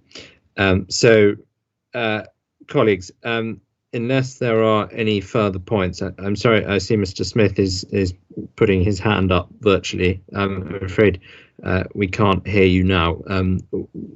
Our procedures only allow for you to speak earlier on in the proceedings, but thank you very much. Colleagues, any further points before we move to a decision on this? I think this is pretty fine and reasonable, and we're voting on a pretty narrow thing. It seems acceptable to me. Right. Thank you very much, Councillor Woodger. I'm just going to clarify with the legal and governance team, legal probably. We are taking two separate decisions, aren't we? And we need to vote separately on both proposals. Is that right? Yes, please, Councillor. Yes, if you could go around the table, so to speak, separately for both applications, that would be very helpful. All right. Well, final opportunity to speak so that we don't have the situation we did last time. I'm about to put the proposal to you, or forever hold your peace. So it is recommended that the committee approves the details required by condition 12B of that planning permission. So this is the first proposal before the committee. I am voting in favour of the recommendation. Could I hear from Councillor Bennett, please? In favour, Chair. Councillor Lowry, please. In favour. Councillor Woodger. In favour. And Councillor Schmetterling. In favour. Thank you very much. And then we come to the second application before us. The recommendation is that the committee approves the details required by condition 3B of that listed building consent. And could I please hear from those in favour? It's first of all, I am in favour. Councillor Bennett. In favour, Chairman. Councillor Lowry. In favour. Councillor Woodger. In favour, Chair. And Councillor Schmetterling. In favour. Okay, right. Well, both of those are then approved. Thank you all very much. And we now move to number 1 Smith Terrace. Mrs. Ray. Thank you, Chairman. Again, just like to draw members' attention to the addendum report, as there was some helpful planning history that we've added there just to clarify that the property has been extended over the rear garden in the past. Just moving to the slides, planning permission is sought for a new basement level under the entire site. And images on the screen show the application property as existing and the covered rear garden area I've just mentioned. So the application property is the one on the very end in that central photo at the top. You can see a view of Smith Terrace as you go down the street, and pictures to the rear of the site showing it entirely covered. Section drawings through the site show the heavily extended rear and the new basement level again under the entire site. You can also see the changes to the roof layer parapet at the front and rear within that section detail. The floor plans in front of you show you the existing basement, so the original basement that's at the property on the left, the proposed, so how it will be extended underneath the rear additions that are already there, and then the lower basement level. So this is the wholly new level underneath the main house and the original floor on the right hand side of the screen. So with elevations, we see the new basement level proposed alongside the minor elevational changes and including that change in the parapet height at the rear. Officers are recommending approval subject to a number of conditions, and that concludes my presentation. Thank you. Thank you very much, Mrs. Ray. And yes, we have Mrs. Rowland, I assume, but I might be wrong, registered to speak as an objector, and Mr. Bavra, who is the agent of the applicant, registered to speak in favour of the recommendation, in favour of the proposal. So, Mrs. Rowland, over to you, if we may. You have 3 minutes when you're ready. Thank you very much. Good evening, everyone. I am number 2 Smith Terrace, so adjoining number 1 Smith Terrace. It's a family home. We've been here 20 years, myself, my husband and 2 children. My understanding is there are 2 proposals this evening. One is to lower the front parapet and the other is the basement. If I can deal with the basement at the moment, the disruption will have severe impact on the quality of all our lives, both mental and physical. We work from home, which will all be impossible with the noise and the vibration. I notice what they're suggesting is working hours of 8 a.m. to 6 p.m. Monday to Friday, with high impact work being allowed for 6 hours of those days, which is far too far reaching and will prevent us enjoying our home, continuing our work from home, and our lifestyle and well-being will be severely curtailed. Regarding the parapet at the front, it's my understanding there's a request to lower the parapet. So the whole building line and streetscape will change. Again, the proposal says that this has already happened along the road, but to my knowledge, it's happened perhaps in maybe 3 or 4 houses. I think they were historical planning permission, and certainly nothing in the first 10 to 12 houses in the span that we're dealing with here. I think it's a beautiful street, and lowering the parapet will really change the outward appearance, and I would have thought be against the conservation area policy. Thank you. Thank you very much, Mrs. Rowland. And now Mr. Bavra. That's correct. Yes, Chair, you have pronounced correctly. Thank you very much. Thank you for letting me speak today in favour of the application. Before we embarked on trying to get any application approved on this site, applying for this site, we went and had a pre-app carried out with the local authority, which found that the application for a basement would be acceptable in principle. We therefore then carried on and did the necessary requirements for putting an application through. I would say that the draft CTMP has been issued with the application, and a consultation has also been carried out, and any comments have been then incorporated into the CTMP. There is also then a condition in the proposed conditions issued by the officers for this to then get as a final CTMP before we actually start on site, and any contractor that we will be using will be a considerate contractor, and they will abide by the various codes that are required. We will have contact details as required, and they will be available to all the neighbours via mobile phone. The only amendment at the external is the parapet. It's something that we seek for the front and the rear, and the entire parade has got a variance in the parapets, in some having them and some not. The officers have assessed the application and found that the removal of the parapet would not have any harm on the character and the appearance of the building. So we would think that this is acceptable. The basement is only on the original part of the building as one level below, so we believe that that is also policy compliant. There has been a comment in part of the objections in terms of fire strategies, etc. and the like. Before the application is actually started on site, we will send it through the normal building control process, and any requirements for amending or the internals or adding any fire suppression requirements will be incorporated into the scheme to make sure that is compliant.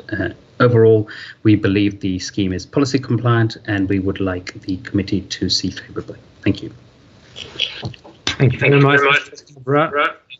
Now we have the opportunity for questions to either Mr. Bavra. I can start off, if I may, with a question to Mr. Bavra. Sorry, there's some feedback on my line still. That's better. Mr. Bavra, could you explain, please, why your clients want to lower the parapet, especially at the front? I think when you're actually in the property, and when I visit the property as well, the parapet is so high that you're actually pretty much at eye level looking at the parapet height.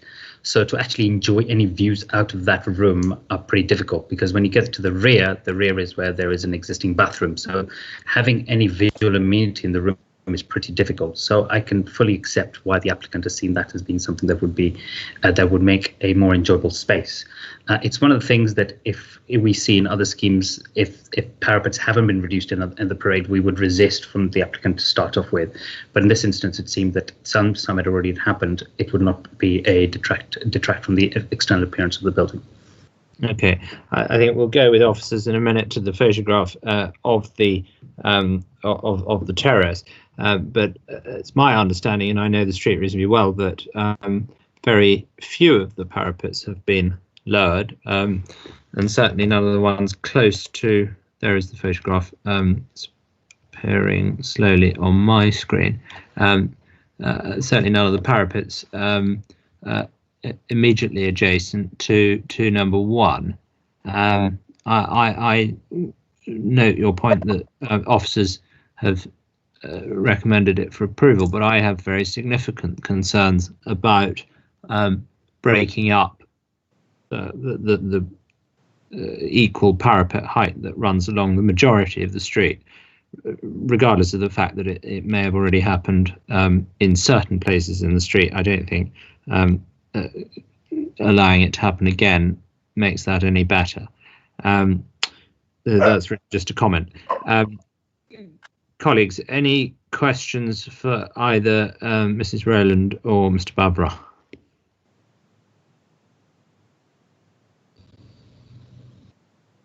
Yes, Chair, if that's okay. Councillor Schmettling. I guess it's for Mr. Bavra that, in fact, I would agree with actually what Chair said, that about this. If you look at Chief Planning Officer Google, you'll see that since 2008, certainly, and nothing's changed since then, according to the pictures, that all the houses from 1 to 11 have got the same parapet height. Slightly different designs, yes, but the same height. 12 is slightly lower, is the lowered one, and 13 is partially lowered, after which it goes back again. And beyond that, 1 or 2 have got lowered parapets. So I would like to emphasize or re-emphasize the point that numbers 1 to 11 do not have lowered parapets. And so I wondered why you think, Mr. Bavra, that you think that it's already breaking up. I think that if we were one of the parapets that into the middle of the parade, that would probably make sense in terms of visual appearance of the building. We just felt that at this end, it's at the start of the parade, that reducing the parapet didn't really break that entire line anyway. But the fact that it's been broken up in other parts of the parade, if it was continuous in the entire terrace, and the terrace is one, the terrace is read as one terrace, and then there is none, that's fine. But I think because that break has already happened, I think that having the break here seems to make sense to me. Okay, thank you. Okay, and Mr. Bavra, another question for you from me, if I may. The working hours that are proposed, we heard Mrs. Rowland say that she understands that they're going to be between 8 and 6. I think that's just weekdays, but I can't quite remember. Could you just clarify about working hours and whether it would be possible to undertake the development with shorter working hours, please? If the development needs to have shorter working hours and that's is required, then we're quite happy to do that. The applicant is also quite happy to do that. That wouldn't be an issue to amend the hours. So how about 9 to 5? Would that work? Weekdays? I think, yeah, usually if we said that it was 8:30 to 5, that would be better, purely because trying to get the contractor there for 9 and unpacking and doing what they need to do, and that just makes the entire difference. But if that could be acceptable, that's okay. But if it's 9 to 5, then they would have to live with that as well. But usually with the builders, when they come in, getting themselves set up and they're like having that kind of entire working hours, and then they have to shut up shop as well. That's usually kind of the thing we're trying to actually get a balance on. Mm-hmm. And heavy braking tools and the like restricted to the existing 6 hours, I would suggest. Yes. Okay. Well, that's helpful. Unless there are any further questions from the councillor colleagues, then we will thank Mr Barbara and Mrs Rowland very much for their contributions, and we will take questions for officers. Could I just make sure this is understood? Because I think one of Ms Rowland's major objections is the hours of the high impact work. So this is now going to be reduced to less than, it's going to go to six hours. Is that, if I understood that correctly? My understanding from what Mrs Rowland said, and I'll explore this with officers in a second, is that the presently proposed hours are 8 to 6, with heavy work restricted to 6 hours within that period. Well, no, 8 to 6 is the standard working hours, which I believe Mr Barbara has accepted can be shortened. But it's the high impact work, which she mentions 6.5 in her objection, which must presumably come from somewhere which I can't see at the moment. But I'm just asking whether the high impact work can be shortened. And a question also to 6, as you suggested, Chair. And then the question I have is, in this connection, is would it be possible to give notice of the high impact work? Because I presume it won't last the whole construction time, the whole period of construction, so the residents nearby can know when they'll have high impact work going on. Yeah, 6 hours for the high impact work, and notice is completely acceptable. Thank you very much. So we can probably take that up before we vote on it as a if we are minded to agree, we can put that in as a condition. That's helpful. Thank you very much. Thank you, Mr Barbara, and thank you, Mrs Rowland. Thank you. Colleagues, questions to Mrs Ray? I will start then. Mrs Ray, you heard that discussion about working hours. Could we, were we minded to grant condition this, that working hours are between, I would still say 9 to 5, given working from home and everything else, and 6 hours of high impact work maximum, and an appropriate notice period for high impact work? Would that work as a condition? I think it would be. Derek, I was wondering if Derek Taylor would like to answer, because my immediate thing is I would be concerned about it. However, we may be able to adapt condition 6. I don't know if Derek, you'd be able to advise.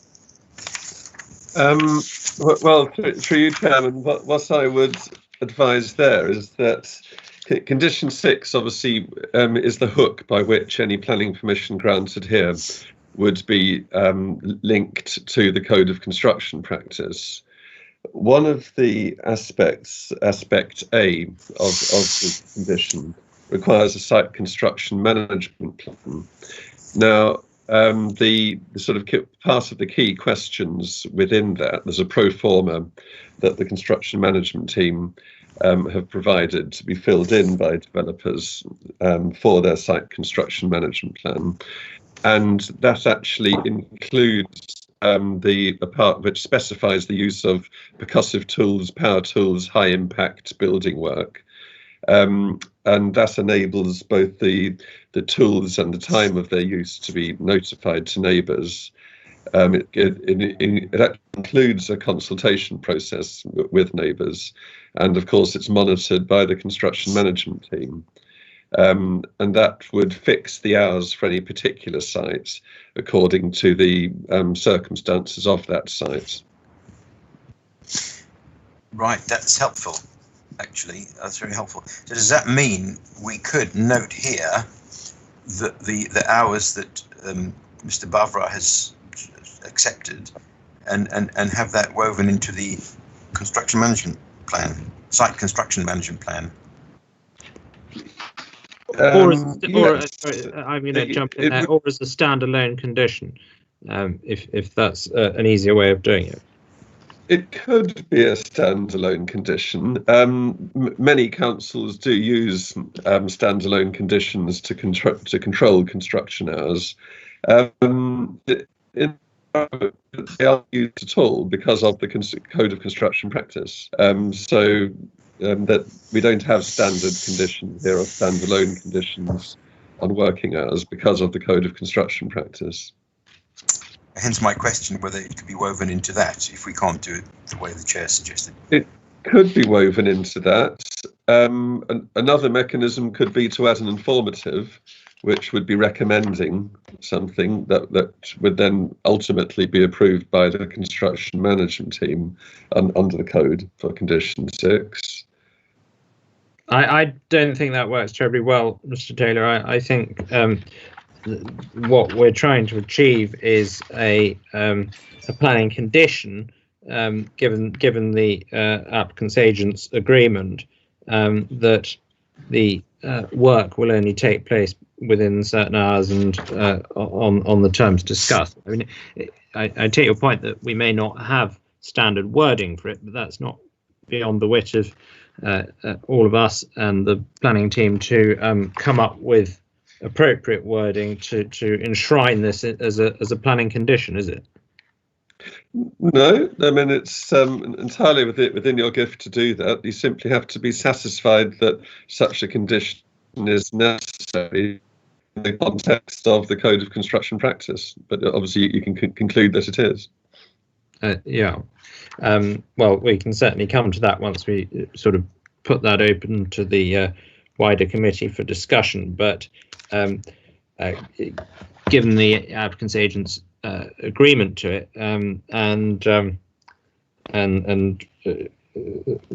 me at least, it seems necessary and appropriate. I think it might be something we look to put in as a standalone condition. Anyway, we'll discuss that. But the thing I want you to confirm is that we can do it, and that you can draft it either before we take a vote on it or later. Yes, Chairman, it'd be simple to draft, and certainly as long as you consider that the condition is necessary and reasonable in all respects, then you can certainly do it. Yeah. Very good. Okay, thank you. And Chairman, do you mind if I speak, yeah, Chairman? Please do. It's only to say that usually construction hours are dealt with under the Control of Pollution Act, as per the final informative in the committee report. What you just need to be aware of is the new planning and business. Well, it's the Business and Planning Bill, which is soon to become an act, which will make it easier for people, or people can apply. If there's a planning condition controlling the construction hours, then people will be able to apply to relax them. Where construction hours are dealt with under the Control of Pollution Act, that's not available to them. So it's just a way of, during this COVID-19 crisis of the government relaxing planning conditions. So it's just something to be aware of. I mean, there could be a standalone condition, or it could be woven into the Code of Construction Practice condition. But either way, it would be open to the applicant to take advantage of the Act to increase construction hours. Whereas if it is dealt with under the Control of Pollution Act, then that's not available. So those are your options. It's to put in another informative so that it's dealt with under the Control of Pollution Act, or how does that work? Does that then have the? I'm looking at the final informative, but I mean, if we said as an informative the hours are to be between 9 to 5 or 8:30 to 5, just because it refers to the Control of Pollution Act, does that give it the strength of a planning condition? Well, no informative can do that. No. It's just something that would be dealt with later down the line under different legislation. So if you wanted the certainty of a planning condition, that's open to you. Yeah. But you just do need to be aware of this new act that's coming into force to help the construction industry. But of course, if an application is made, it still has to be considered, and the impact on residential amenity would still have to be considered, so it could still be refused. Okay. Well, that's helpful, Mr. Barry. Thank you very much. I think certainly, given the applicant's agent's agreement, as I said, I think I, for one, might take rather a dim view if the committee does need to feel that this is necessary and appropriate to apply this condition, and we've had agreement to it. That if there's then an application to relax that condition, but anyway, we'll discuss that in a minute. Thank you. And then the lowering of the parapet. If the committee were minded to grant the wider application, but does not like the lowering of the parapet, presumably we could deal with that by condition as well. It's a question for Mrs. Ray. Yes, Chairman, we could draft a condition to almost omit that from the application and notwithstanding condition to say the parapet lowering isn't approved. Okay, well, that's very helpful. Thank you very much. Colleagues, any further questions for officers? Otherwise, we'll have a discussion about the necessity or otherwise of those two possible conditions. My question just got answered, so no questions. Thank you. Thank you.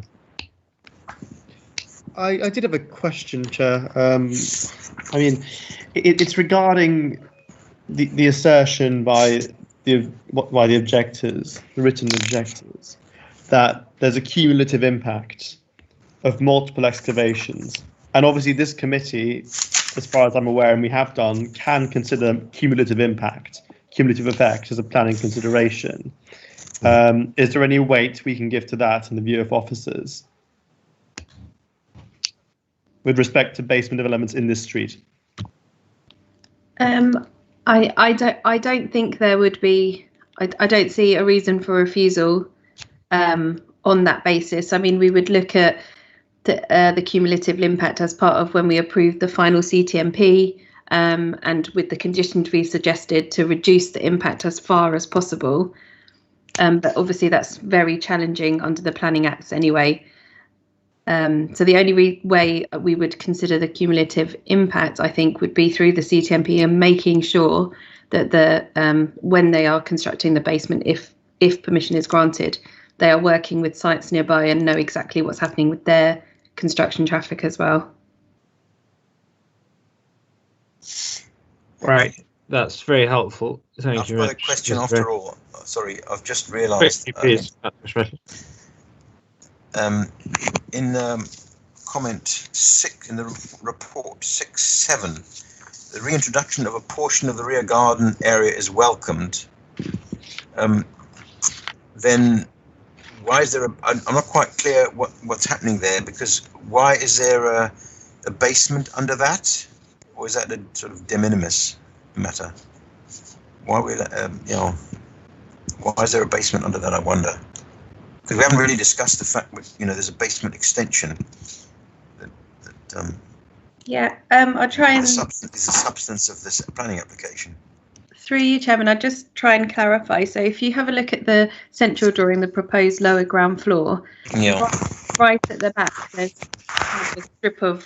a strip of rear outdoor space, if you like. You can see it there. Which is I can't see your cursor, by the way. Yeah, I'll have to describe. Just say top or bottom. Just say top or bottom. At the very top, the central slide at the top, or the central drawing at the top, the very top. You can see that kind of area. That's the external space. So it is very small. Okay. The basement, the sub basement, so the one underneath it, you can see to the right of that is limited to under this kind of central part of the building, if you like. So directly underneath that, there wouldn't be a basement. But it's not, I mean, an open space is welcome, because at the moment there is nothing, but it is, to be honest, very limited. Yeah. So we have another basement below a lower ground floor again, I suppose. But okay. Okay. Yes. Okay, thanks very much. It looks like most of the objections are really, the thrust of the objections are to do with noise. So I think we've dealt with that. So and also the water table and so on. So thanks very much. All right. Well, colleagues, you heard the discussion about the possible condition to control hours. I'd be interested in colleagues' views as to whether you think it would be appropriate to apply a standalone condition to deal with hours, especially since we've had the agents' agreement, and within that to deal with power tools and notice, if possible. I mean, it may be that Mr. Taylor thinks notice has to be left out and all we can deal with is hours in the proposed condition. But could I hear colleagues' views on that and a condition to deal with lowering the parapet, please? Well, happy to speak up if nobody else is. I agree with not lowering the parapet on the front, because clearly there is there's 11 houses which have got same parapet height, even if, as I said, slightly different designs at the front. So I would certainly be in favour of not allowing it, just because at the beginning of the terrace, I think that would actually make it noticeable, particularly noticeable. As regards the second point about the condition for hours, I've heard it's a tricky one, but because I think the assurance, I feel, even if it can be challenged under the new act coming through, the relaxation of building conditions to speed things up, because it has to come to the planning committee. If it is challenged, then one could refuse it if the committee were minded to do so at the time. So I think having the condition is probably the strongest way of starting this. I'm not sure you're quite right that it would have to come to the planning committee. Might ask Mrs. Ray to clarify that. Yes, I don't think it would need to come back to us. I think you're right. Okay, I misunderstood. No, can I just confirm it would not have to come back to committee. It's a sort of fast track application, and I think the officers only have a short space of time in which to determine it, and there is a right of appeal. But I think it's only something like 14 days. So it wouldn't be coming back to a committee. It would be dealt with by officers. Mm. So you could refuse it. But so what's the strongest way of doing it? That's really, I suppose, the question. We've got three options. What's the strongest way of including these new hours and the notification? Well, Chairman, I think perhaps if I could answer that. I mean, in my view, taking into account the government's relaxation of conditions requiring certain working hours, in my view, the strongest way to deal with it would be through the Code of Construction Practice and the Control of Pollution Act. And the main reason I say that is actually because the site construction management plan has to specify all of that. And that has to be a document approved by the construction management team, who are part of the council.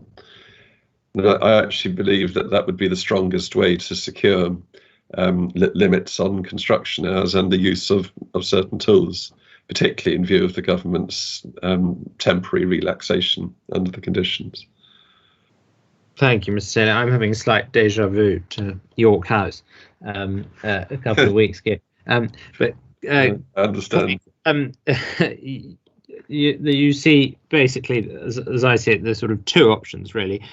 We can either deal with this under the construction code, or we can put a standalone planning condition, which makes, in my view, the will of the committee absolutely clear, that the hours offered by Mr. Bavra have effectively been accepted and enshrined in a planning condition.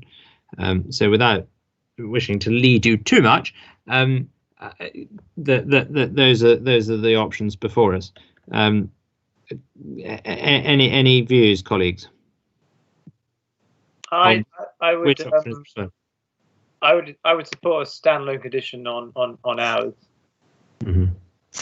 Are you not concerned about the steamroller of the government? The government can steamroller. You can flatten this, as you heard. Yeah, well, we can speculate quite a lot on forthcoming legislation, but I think that's probably rather dangerous. I think traditionally the stronger way, I might be wrong, but is to restrict the hours in a standalone condition, where it's in black and white, as it were, from the decision of the committee. So, wouldn't that be the case in the construction management plan too? It would be written out. It's not using it as is. You can add that. You can weave it in. That was the point. Either that or the Control of Pollution Act, where apparently there's no recourse that cannot be overturned. That's my point. I'll just double check that with Mr. Taylor. Am I right, Mr. Taylor, that if we followed your construction code method, as it were, the hours that we're discussing would not be specifically set out in black and white in the in the planning conditions that are attached to this permission? Yes, Chairman, that would be correct. Any hours that would be fixed under the site construction management plan would not in themselves be embedded within a planning condition. The recommended condition is the sort of hook that would link the planning permission with the Code of Construction Practice. And the Code of Construction Practice, in turn, is embedded within the Control of Pollution Act, which is why the government's initiatives can't touch it. That's the point, I think. So the hours are spelled out. They're just not spelled out in the planning condition. They're spelled out in the management plan, which is and the condition is you must comply with it. Is that correct? Yes, the condition has to be complied with. What the planning committee could do is add an informative along the lines of it would be expected that the hours agreed under the plan would be such and such. But that's only an informative, as our solicitor was just explaining. Okay. Why can't we do both? Set out the hours in black and white and require agreement with the construction code, or are you saying that the government's relaxation would effectively trump the hours? Yes, the government's relaxation would trump any hours specified in a planning condition. I mean that's the purpose of the government's initiative. I think it's actually designed to come in on the 1st of August, so it's imminent. The Constitution Act runs alongside the Planning Act, and it wouldn't be subject to the government's initiative at all. So the hours.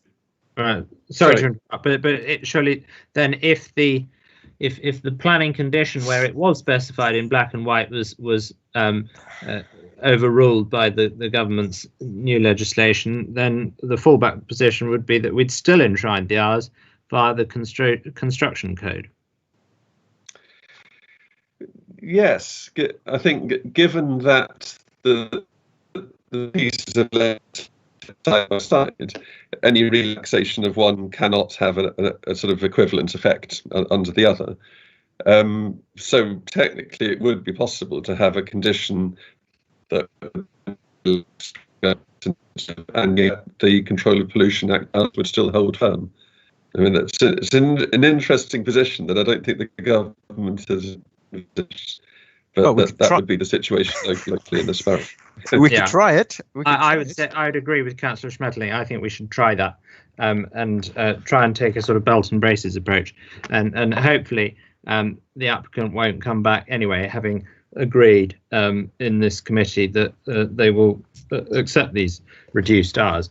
And I think on that basis, I would be minded to go for the 8:30 to 5 o'clock, which were the hours suggested by Mr Bavra.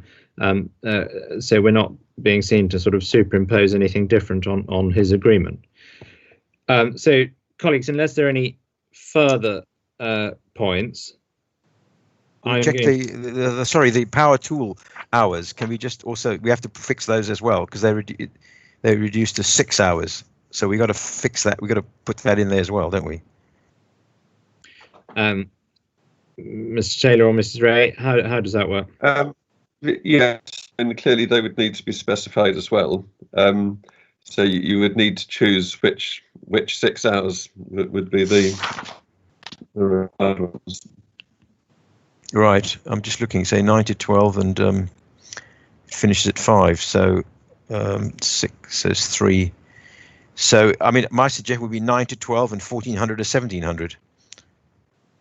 Because we can't, I suppose we could consult the resident, which one, what she might prefer, since she's present. I'm a bit reluctant to specify, you know, if we've set the framework of 8:30 to 5, can we not leave the 6 hours to be 6 hours within that period? I think that's risky, but Mr. Taylor might comment. Question for Mr. Taylor. I think that would make it harder to enforce. So yes. remembering the national tests that would be applicable to make a condition reasonable in all respects. If the 6 hours were just sort of randomly through that period from 8:30 until 5, I think that would be very, very difficult for any enforcement officer to measure, or indeed any neighbour to gauge. Indeed, I agree with that. I actually recommend that they should be specified. Okay, so do you have a view? I mean, or should we ask the agent, or should we just say from 8:30 to 2:30? Can we just start at 9? Do you think? I mean, this is power tools. This is serious stuff. But maybe the resident could comment, and as you suggested, and the applicant. Let's let them inform this a little bit. Thank you, Councillor Schmetling. It's very helpful, but I think if I can conduct the discussion with Mr. Taylor, it's just a little bit easier. Otherwise, it becomes a free-for-all. Mr. Taylor, what do you think would be the best way to work out the 6 hours? It's quite difficult. I would imagine that obviously you wouldn't want the 6 hours to start too early in the morning, so I'd imagine that probably 6 hours around the middle of the day would be preferable. All right, well, I think unless colleagues have any different views, my suggestion would be that the heavy tools hours would be 9 to 3, and the wider hours would be 8:30 to 5. So that would be one condition, with those hours enshrined in both a black and white standalone condition and via the construction code. And then the second condition would be to say, notwithstanding the plans, the parapet is not to be lowered at the front. Chairman, if I could just mention one thing there. Yeah. A standalone condition saying that notwithstanding the drawings otherwise hereby approved, the parapet at the front shall not be lowered, would be appropriate to achieve that. Then there would also need to be a minor amendment to condition 2, which would then need to state subject to compliance with condition, or save for compliance with what would then probably be condition 11. Okay. Fine. Does that as a proposal for the committee otherwise work then? Say that again about the hours. Sorry, the parapet sounded good. Yes, but the hours again. Sorry, could you say that? So the hours are being dealt with by both a standalone condition. Yes. Where we set out the hours in black and white. 8:30 to 5 being the wider hours, and 9 to 3 being the power tools hours, and they're also going to be caught, if you like, by the construction construction practice, the Code of Construction Practice, so that we've got the protection of the Pollution Act, Control of Pollution Act. Yeah, principle sounds good. You don't want to, Chair, ask regarding the power tool hours. You don't want to get a bit of informatives from the applicant or the resident. I think we could be here for rather a long time discussing opposing views on that. I think we'll have to go for the proposal before us.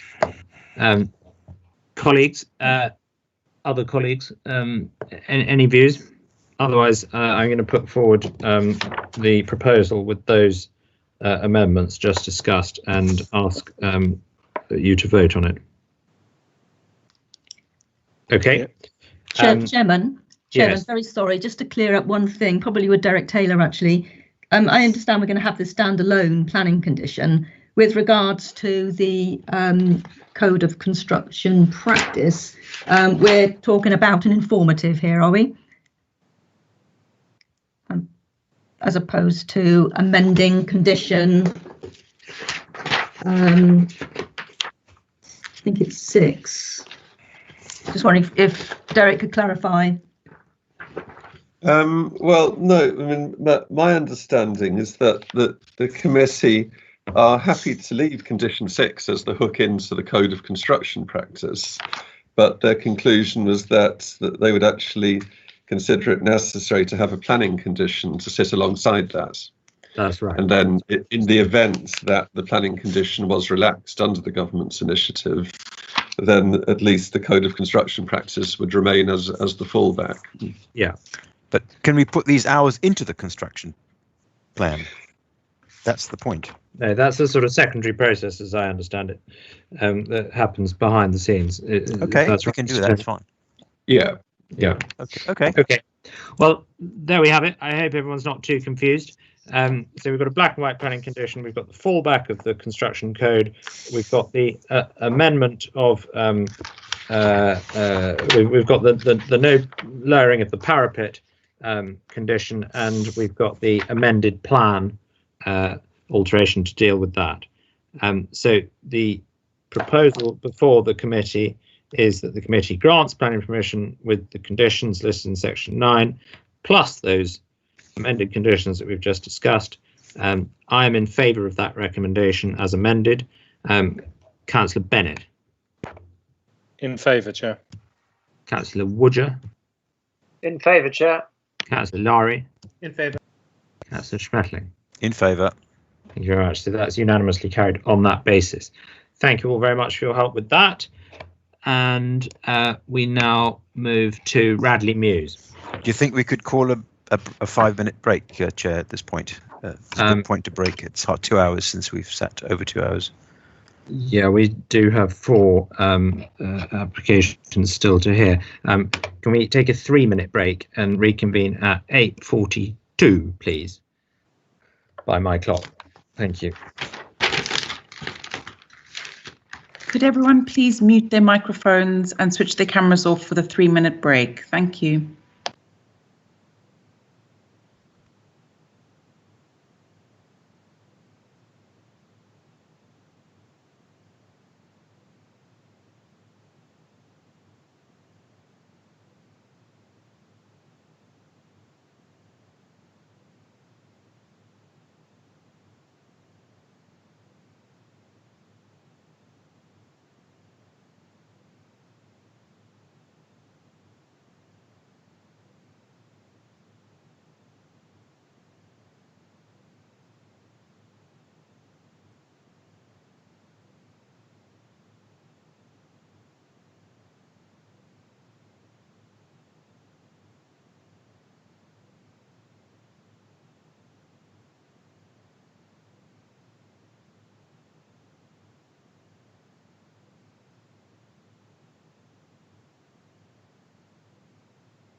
Right, it's 8:42 by my clock. So, Mrs. Ray, when you're ready, 18 Radley Mews. Lovely, thank you, Chairman. Just point out the corrections included on the addendum report you received. Turning to the slides, there's a couple of images on the screen of the application site. It's the property with the car garage below, and the red arrows indicate that. The floor plans in front of you show the existing roof onto the left of the screen. In the middle, we see the new proposed second floor plan and the new roof on the right-hand side. The lower ground floor plans, the ground and first floor plans, so beneath the roof, show minor layout changes. In terms of elevation, we see on the front elevation 2 dormer windows and a roof light proposed, and the new mansard roof level. To the rear, we can see again 2 dormers and a roof light. As per the recommended conditions, the 2 dormers on this elevation are proposed to be, or have been conditioned to be obscure glazed. In terms of section, we can see the existing sections through the building, 2 different cuts through the building, existing on the top, proposed on the bottom. And an aerial image, which I think is quite helpful as it shows the proximity to properties behind on Stratford Road, which the property directly faces to the rear but at an oblique angle. This aerial image shows other mansard roofs and additions along Radley Mews. Officers are recommending approval as explained and set out in the report, and that concludes my presentation. Thank you. Thank you very much, Mrs. Ray. My camera on. Thank you very much. We have an objector registered to speak, Hannah Butler. You're going to speak about why you object to this proposal, and you have 3 minutes when you're ready within which to explain that. Hello, I live at 26 Stratford Road, and I've been asked to speak on behalf of myself, my husband, and also Mr. and Mrs. Hulton, who live at 24 Stratford Road, all of us strongly opposing the application as it currently is planned. Both of our properties are to the rear of 18A Radley Mews and will be significantly impacted by the proposed erection of the mansard windows on the top floor. In brief, the erection of the mansards would result in a significant loss of privacy and a loss of light to both properties. We both offered the case officer the opportunity to visit our properties so that an evaluation from Stratford Road could be undertaken. This was not taken up. So we therefore repeat the offer so a more informed judgment can be made. Referring to the points in the planning report, point 6.3 states that mansard roofs and extensions are prevalent, and it was mentioned earlier. It may be the case on the front or on nearby properties, but as you'll see from the photographs, not on the back of the properties. This is a block of 5, none of which have mansards on the back, which face Stratford Road. 6.4 refers to the compatibility and similarity to neighbouring roofs. Again, it's not similar because none of these buildings have the mansards. Point 6.7 refers to the condition of the windows being obscured. While we appreciate the suggestion, they're not required to be fixed. So once the new occupant of 18A opens their windows, they will have direct views into my 2 teenage daughters' bedrooms, and also the living area of 24, which obviously is a significant loss of privacy. Point 6.8 says the extension would have an acceptable impact on the properties. It will actually bring the building edge closer to both 24 and 26 and will decrease the light to both of our houses and gardens. Point 6.11 says special attention has been paid to preserving or enhancing the character or appearance. It doesn't preserve the existing character and it simply alters it. On page 5 of the report, in the response to the comments, the third point refers to the loss of privacy, existing roof lights, and the proposal having similar impact. Now, the property does have roof lights, however, these are above head level, so currently, if one is in the room, they're not able to see out of the windows and overlook any of the neighbouring properties, particularly 24 and 26. Erecting the mansards, the result would be to allow a direct view, as I mentioned, into 24 and 26. So this is not similar, as is stated in the comments. To conclude, we firmly believe that the erection of these mansards will cause a significant loss to all of our privacy and light. If the council are minded to approve their application, we would strongly request that at the very least the windows are both obscured, as mentioned, but also fixed and not able to be opened prior to any final decision being made. We would again request that the planning officer visits our properties so they can fully appreciate the impact that it's going to have on my daughter's bedrooms, my neighbour's living room, and the sort of negativity of how this will affect us. Thank you very much for your time. Thank you very much for that, Mrs. Butler. And there are no registered speakers in support of the application, and therefore the committee now has the opportunity to ask you questions if anyone would like to. Colleagues, any questions for Mrs. Butler?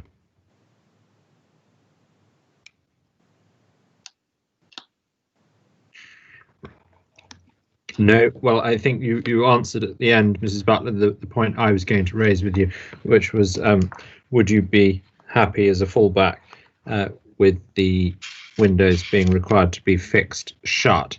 And I think you said that that would be your fallback preference, but obviously you'd prefer it wasn't granted at all. So there don't appear to be any further questions. So thank you very much for your time, and we will now discuss the matter with officers. Colleagues, any questions for Mrs. Ray on this application? I have one. Mrs. Ray, I hadn't fully appreciated that the point Mrs. Butler made that at the rear of these this parade of houses in Radley Mews, there are no mansard. Well, I suppose there must be mansards, but there are no windows in the back of those mansards overlooking Stratford Road. We agree with that, do we? Yes, yeah, I agree with that. There were only roof lights set within the roof, so that's why we recommended the condition for obscure glazing, because although the angle will be oblique that they'll see out of it, but it would be a new view. I definitely agree with that.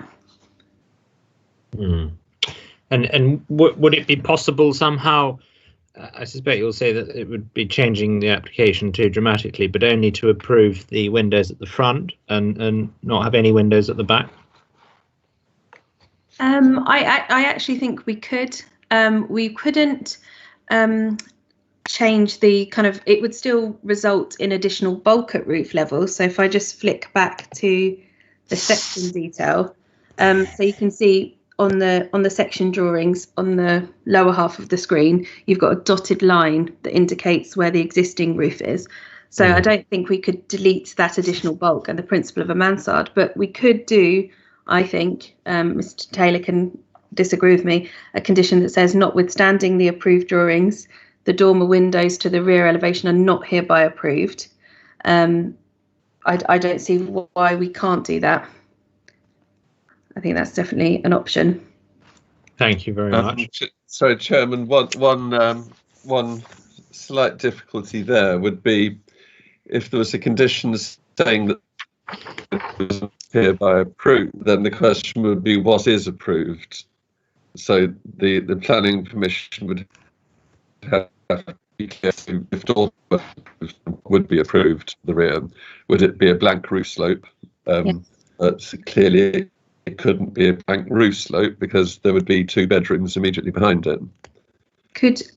Through you, Chairman, could we do a notwithstanding the approved drawings, the dormer windows are not hereby approved, and a detail showing the rear roof slope without any direct facing windows shall be submitted to and approved in writing? Could that be an option, or is it too difficult? I think the problem here is that that there would actually be two bedrooms, two habitable rooms, and habitable rooms have to be ventilated somehow.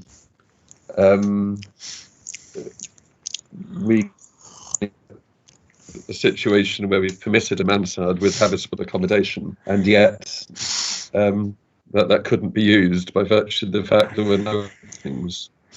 Yeah. So I think there's a bit of a problem there. I mean, the only potential solution that I could think of that would ensure that windows that would be obscured and could only be opened, say, they'd have to be fitted with a limiting device to open no more than, for example, 6 inches.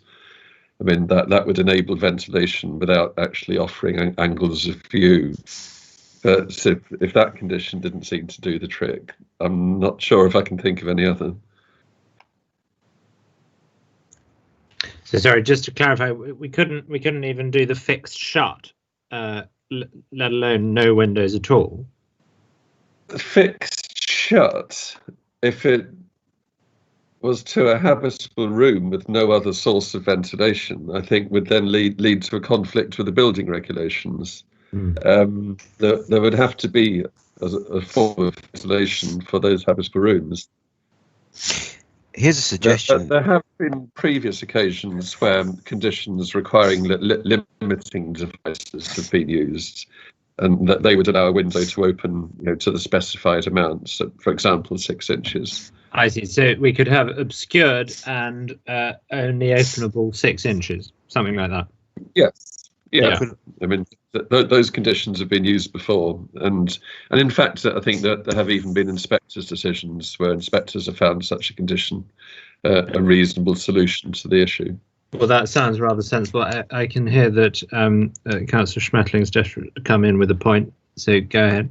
In this connection, it just occurred to me, what about a tilt-only window that you could tilt, as you also a specified distance? I mean, like my tilt and turn windows, you can tilt.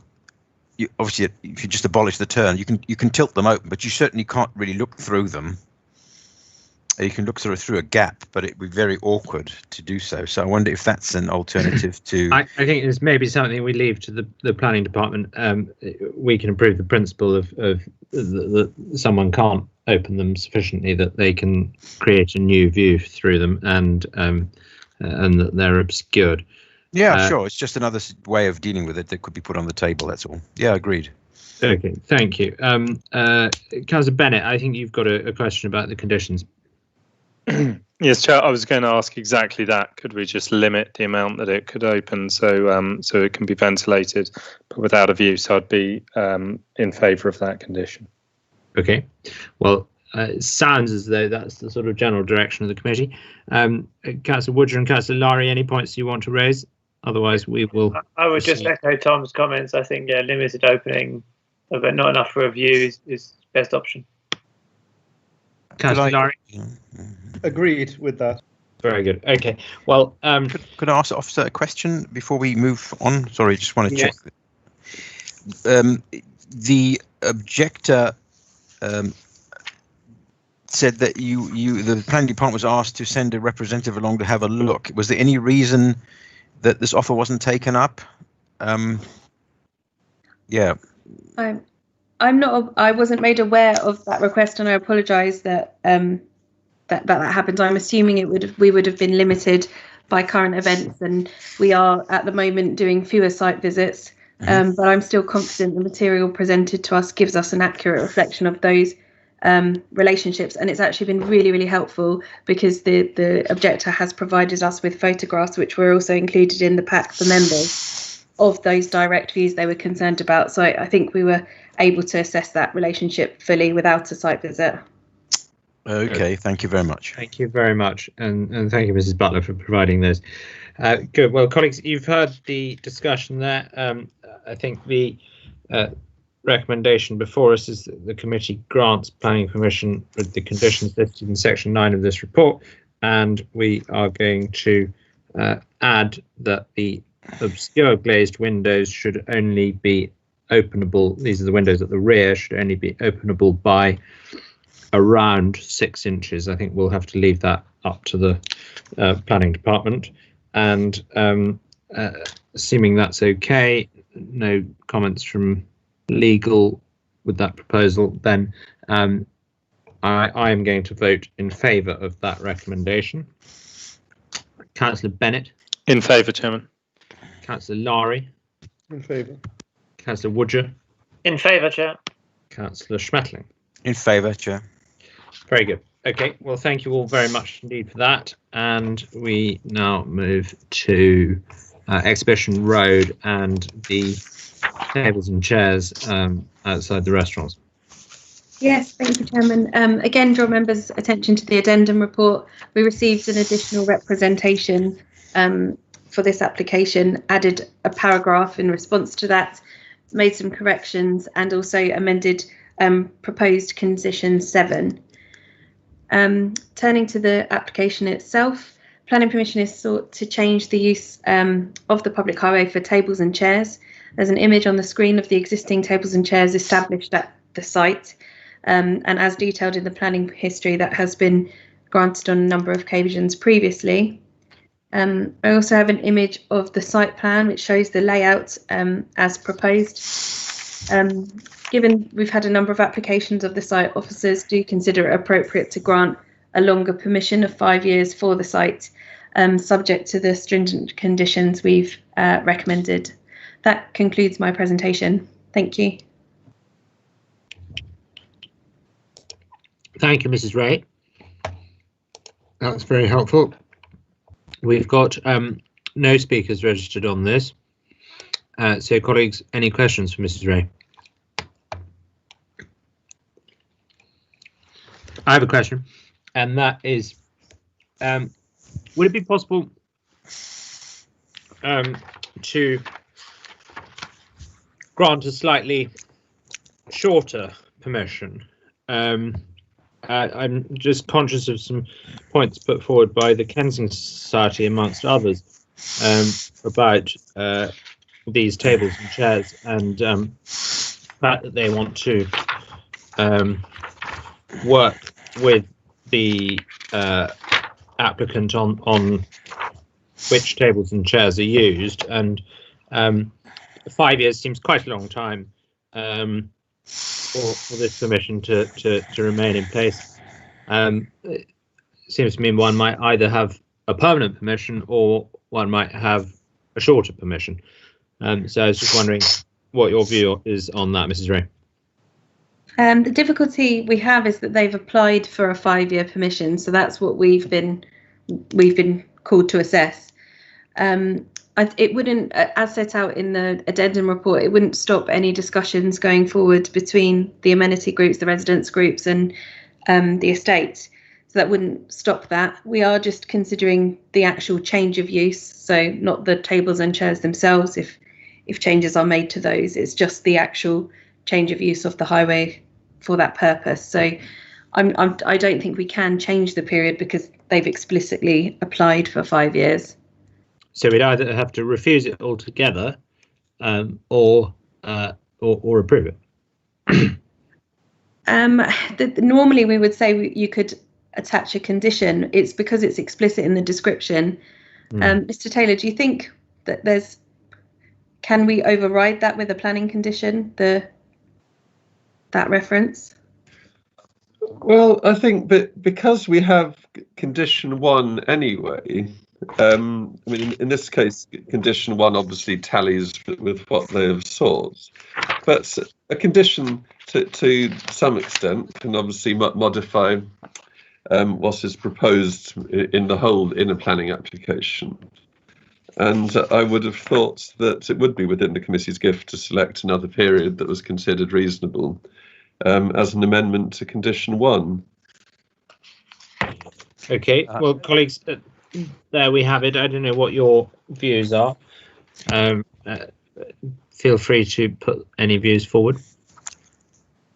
Well, Chair, you've actually put forward the my main concern too. So I agree with what you're saying, and I was actually wondering exactly the same thing. If we could do it for less, say for shorter period, like 3 years.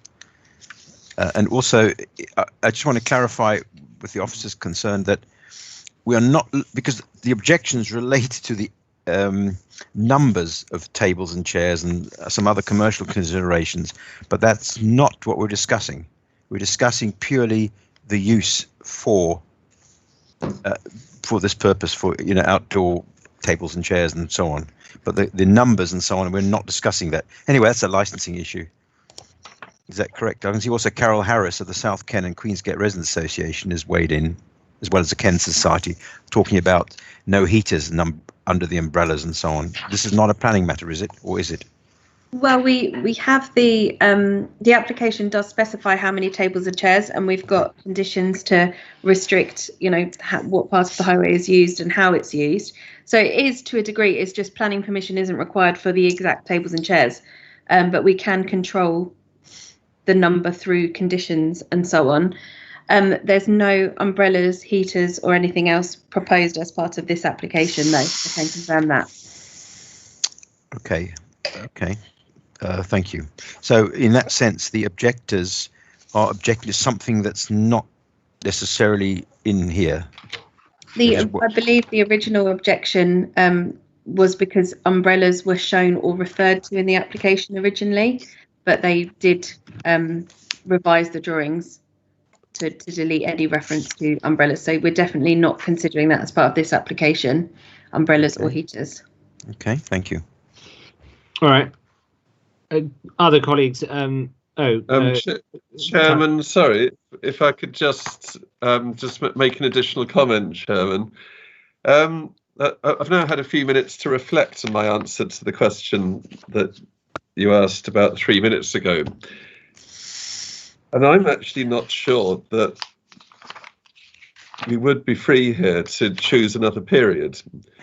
And the reason is that there would then be a conflict between the description of development and the condition. So we can't grant planning permission for a temporary period of 5 years and then in a condition specify something that conflicts with that. Yeah, well, I see that. And then the problem is it's not within the planning authority's gift just to amend the description of development. So I think there might be a bit of a problem with that. I don't know if Lorna, you'd have any further advice on that? Yeah, thank you. I've been thinking about it too, about what would be the consequence on the description of the application. And I've been racking my brains as to whether there's a mechanism by which to amend the proposal, but I don't think there is. It's embedded within the proposal.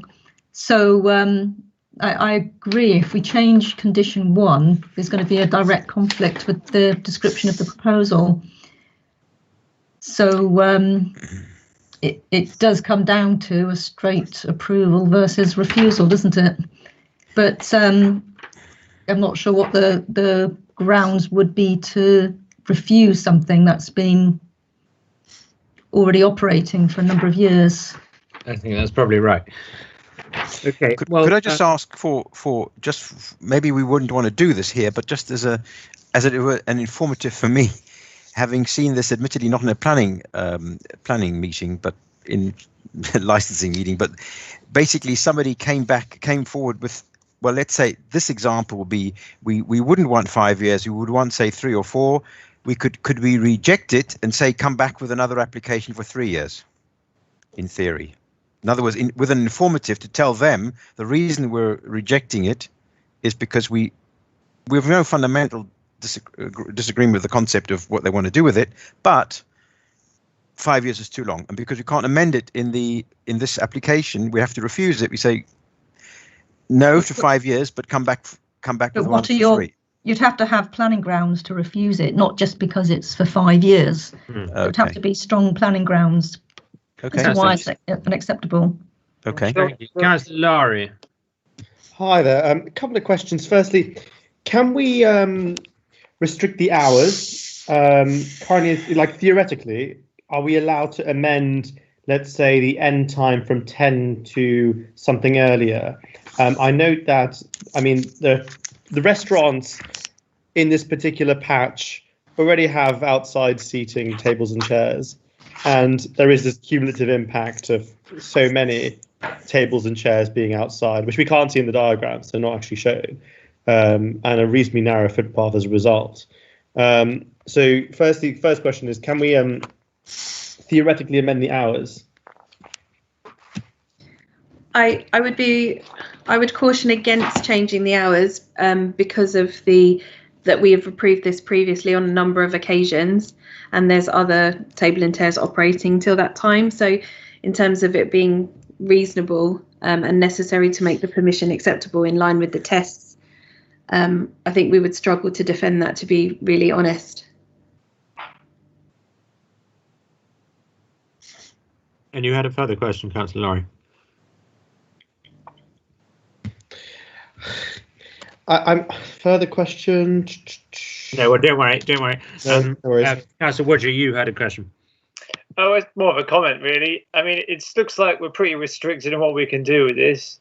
If we don't like 5 years, we could reject it, but pretty tricky to defend that. So they might just appeal it. So it's. I mean, it sounds to me, to be honest, I would recommend we just pass it as it is. Yeah, not try and mess around. I think that sounds to me very sensible as well. I think we'd be on dangerous grounds given that this is already operating and is already in place, and we can't change the description. So, colleagues, I'm going to put this to a vote. Do you mind if sorry, Chair, could I just ask a question more for my information here, because there seems to be a sort of a slight disconnect here.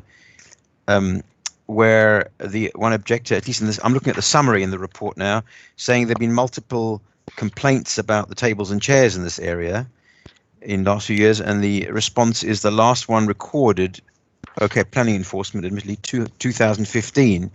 Yet in the additional report, there's an email from someone called Anon2. It's a bit suspicious that, but it does list the complaints, and it looks like there were 2019. There were 2 complaints in 2019 about illegal additional street furniture and so on and so forth. Yeah, I think we clarified in the addendum that the planning enforcement team, so the planning authority, hasn't received any complaints. So that's why the report said that. But as far as I understand it, on receipt of that, and we did a bit more investigation, there have been complaints to other departments relating to it. But so that's why we've clarified it in the addendum. But in terms of the planning application, the planning conditions, we have received no planning enforcement complaints, and we've had no cause to serve enforcement notices or investigate the property at all. So they have been compliant with the planning that was passed, the planning permission that was passed, and those conditions, as far as we are aware, with our records. All right. So you're saying that because I mean, residents don't necessarily know who the right people are. So you're saying that the complaints raised are not relevant here. I mean, street furniture isn't that a planning matter? I mean, they're relevant. It's just we weren't aware of it on drafting the original report. So they've helpfully clarified that to us. And we've had some commentary in the addendum report to confirm exactly what we've discussed. So so regarding each point, we've set out that there's been no planning enforcement complaints, but others we have. But we can only encourage people to make an enforcement complaint for us to investigate if they're in breach of something like the service management plan or something else, and let us know about it. So we will still have those conditions on there. Okay, thank you. If I could just add something to that, Chairman. As we were just hearing, the complaints that have been made were made to the council as authority. And that the action taken was taken by highways officers, and they were enforcing highways regulations, and that set of regulations and their enforcement sits beside the Planning Act. The Planning Act effectively would deal with the principle of the tables and chairs, and any complaints about the management of them would still be dealt with by the highways officers. So that enforcement would continue, obviously. Yeah, that's helpful. Thank you very much. Okay, well, colleagues, you've heard the discussion there and the difficulties that face us. The recommendation is that the committee grants planning permission with the conditions listed in section 10 of this report. I'm going to vote in favour of that recommendation. Councillor Bennett. In favour. Councillor Woodger. In favour, Chair. Councillor Lowry. In favour. Councillor Schmetling. In favour. Thank you very much. So that's unanimously passed. Thank you very much. And we now move to the hotel at Harrington Gardens. Yes, thank you, Chairman. Again, just draw members' attention to the addendum report as there was a correction to the report. Planning permission is sought for various internal and external changes to the existing hotel on Harrington Gardens, and there's an image on the screen just to show you the property. Aerial images of this site are really helpful to explain the proposal, and if you look in the bottom two drawings, you can see the rear additions to the back of these properties. So they're heavily extended there with kind of, they're sort of closet wing style extensions, but set over all floors and staggered across all properties. Some more site photographs for you, and just draw again your attention to the rear elevation and the extensions that are there. So that's the image on the left of the screen and top right, and the centre one at the bottom just shows you looking out onto a flat roof, which will be helpful in the slides just coming up. So first of all, some pavement lights are proposed. They'll be set back from the existing railings around the site, but set within the kind of light well area. One part of the proposal. We also have roof lights proposed to that area of flat roof I showed you in the photographs, and there's that image I've just lifted and put on the slide too. So the roof lights will be set on these flat roof areas between those very large extensions. Now they will be set lower than the parapet levels, so you can see just on the rear of that flat roofed area in the photograph there is a small parapet that runs, so nothing will rise above that parapet, but large roof lights will be set within it. And then if we look on the proposed front elevation, they're proposing to change some roof lights and increase the size of some of the windows at basement level. They're just highlighted in red. On the rear elevation, we've also got some replacement roof lights on the main roof of the building, and some existing blind windows opened. So the changes to the windows on the rear elevation as well. There's also roof lights proposed on the main roof. Those will be very difficult to see. So as you can see, the photograph of the existing chimney stack, as you read that in relation to the existing roof lights on the property and those proposed sort of to sit behind it, the new roof lights will be difficult to see, but they are still proposed as part of this application. And finally, they are proposing to introduce sedum roofs, green roof coverings over those large extensions I pointed out, the flat roof parts which aren't having roof lights on them. They won't be for any kind of amenity area. It's just to enhance the visual appearance of the properties. Officers are recommending approval, and that concludes my presentation. Happy to answer any questions. Thank you very much, Mrs. Ray. No speakers registered, and therefore questions to Mrs. Ray.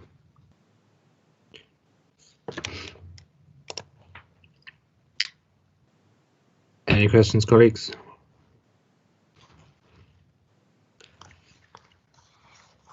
No. Well, that sounds relatively uncontroversial. Last opportunity. Anyone want to discuss anything between the councillors? Otherwise, we'll go straight to a vote. Just want to ask, are we happy that there's, I mean, one of the objections, of course, is the lighting. There's always a problem with lighting, but are we happy that the lighting, there will be no lanterns or anything that'll just produce more light, produce light pollution? That's. I'm happy to answer that, Chairman. Thank you. Thank you. The roof lights that are proposed, the ones on the rear flat roof parts, will be set below the parapet wall, so they'll be difficult to see, and especially against the kind of existing arrangement of lots of windows on the back rear elevation. I don't think that will cause any additional light pollution over and above what's generated already by that number of windows on the back. There's talk of a lantern. That's the roof lanterns. So if we go back to the image I've just shown you, there's the section drawing at the bottom of the screen shows you how it will kind of upstand from the flat roof, even though it won't be higher than the parapet to the rear. I wonder what the purpose of those. Okay, do you know what the purpose of that lantern is, by any chance? Unfortunately, I don't have a floor plan here, but it will be to light the rooms below. So, just improve the kind of internal spaces at the hotel. Okay, thank you. All right. Well, the recommendation is that the committee grants planning permission with conditions listed in section 9 of this report. I am in favour of the recommendation. Councillor Bennett. In favour. Councillor Lowry. In favour. Councillor Woodger. In favour, Chair. Councillor Schmetling. In favour. Thank you very much. And finally, Phil Beach Gardens, please, Mrs. Jones. Yes, thank you, Chairman. There is an existing enforcement complaint at the property that as they have installed UPVC doors at the basement level to the front. We were obviously concerned about the application as proposed originally to retain those UPVC doors and sought revisions to the drawing. So they're now proposing those doors to be in timber, and conditions have been recommended to make sure that happens and the enforcement investigation remains live. Just got a photograph of that of the doors as they are existing, and as proposed, there would be a similar arrangement, but in a more appropriate material for that area.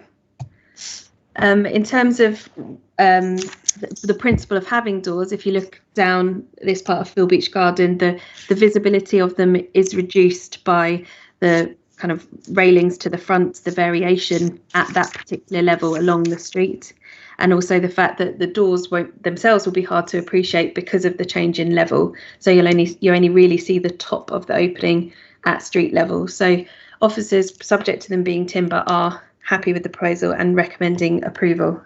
Thank you. That concludes my presentation. Well, that's very helpful, Mrs. Ray. Thank you very much indeed. Colleagues, any questions for Mrs. Ray?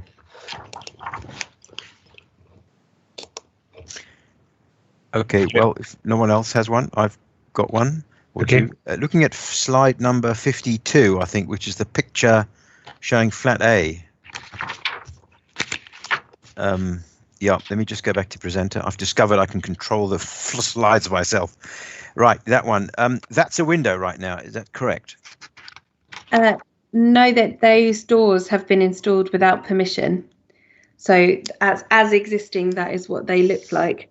Originally, right. I would have expected there to be a window there. So what's the door? I don't get it. The entrance is on the right. Is that the front or the back? I'm not so a bit confused about this. This is the front light well to the property. And this is the front entrance to the basement flat? Yes, as far as I'm aware, yes. And the door is on the current door, well, assuming the other one was a window, the thing on the right is the entrance, do you think? I have to confess I haven't been to the property myself, and I don't have a floor plan as far as I'm aware, because it just relates to this one. Yeah, but I must say, when I was looking at this, I was scratching my head to see the big difference between the proposed and the current, and you can't see it. You can hardly see it from the road, which I think is what you're saying in the report. Yeah. So I was a bit puzzled by the whole thing. Even I think UPVC wouldn't matter here, frankly, because it's hardly visible. Unless you stop it and look into the basement. Am I right? I know you didn't go and look at it, but would you agree with that, my assessment? Google Street View. Yes, through you, Chairman. I think I agree with the assessment that it's difficult to see the whole of the door. So the actual opening itself is difficult to see. But you would see glimpses of it from the street level, and I would be concerned about UPVC because if there's an example on a property that it is always difficult to defend having no further UPVC along there or on that property. Mm-hmm. So I share your view with regard to the opening itself, but the material I think is is more important. Okay, thanks. Colleagues, any further questions? I mean, Mrs. Ray, how easy would it be for us to obtain the return to a window rather than doors at all? I think it's really difficult because we don't have any evidence or record of what was there before. So whether there was a door or window to revert back to, and also just in principle of having doors there, officers don't think that is particularly harmful, given that when you're standing in the street, you can only read the top part of it. That's why we've come to the conclusion that we think that opening is acceptable. I mean, I take your point about us not knowing what was there previously, but presumably the neighbouring properties in a very long crescent are relatively good indicators of what was there previously. Or have I missed something? I mean, sorry if you've addressed this. Yeah, we could. It's just difficult in an enforcement situation because we would any enforcement notice would have to specify what has to go back. You have to be very specific about that.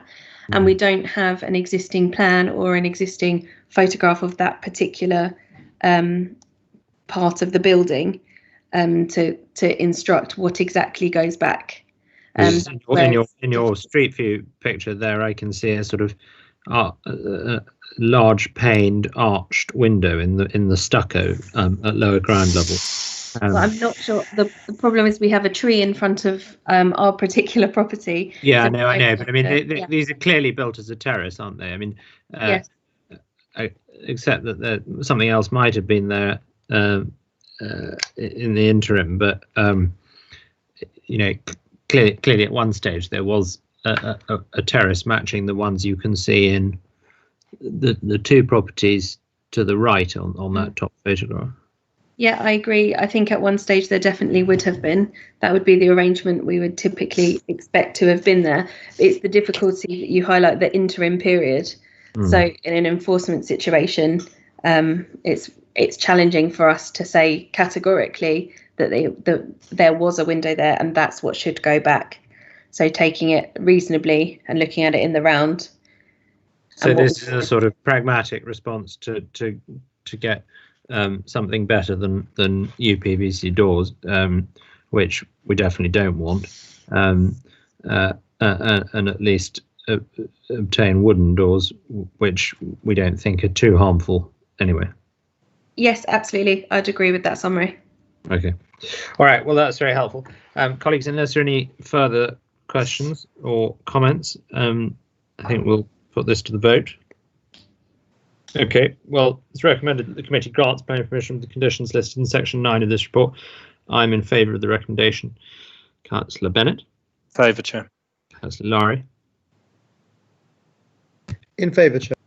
Councillor Woodger. In favour, Chair. Councillor Schmetling. In favour. Very good. Well, thank you all very much, and thank you, officers. That was very helpful, and we finished earlier than some. Very good. All right. Thank you all. Thank you. Thank you, Chairman. Thanks.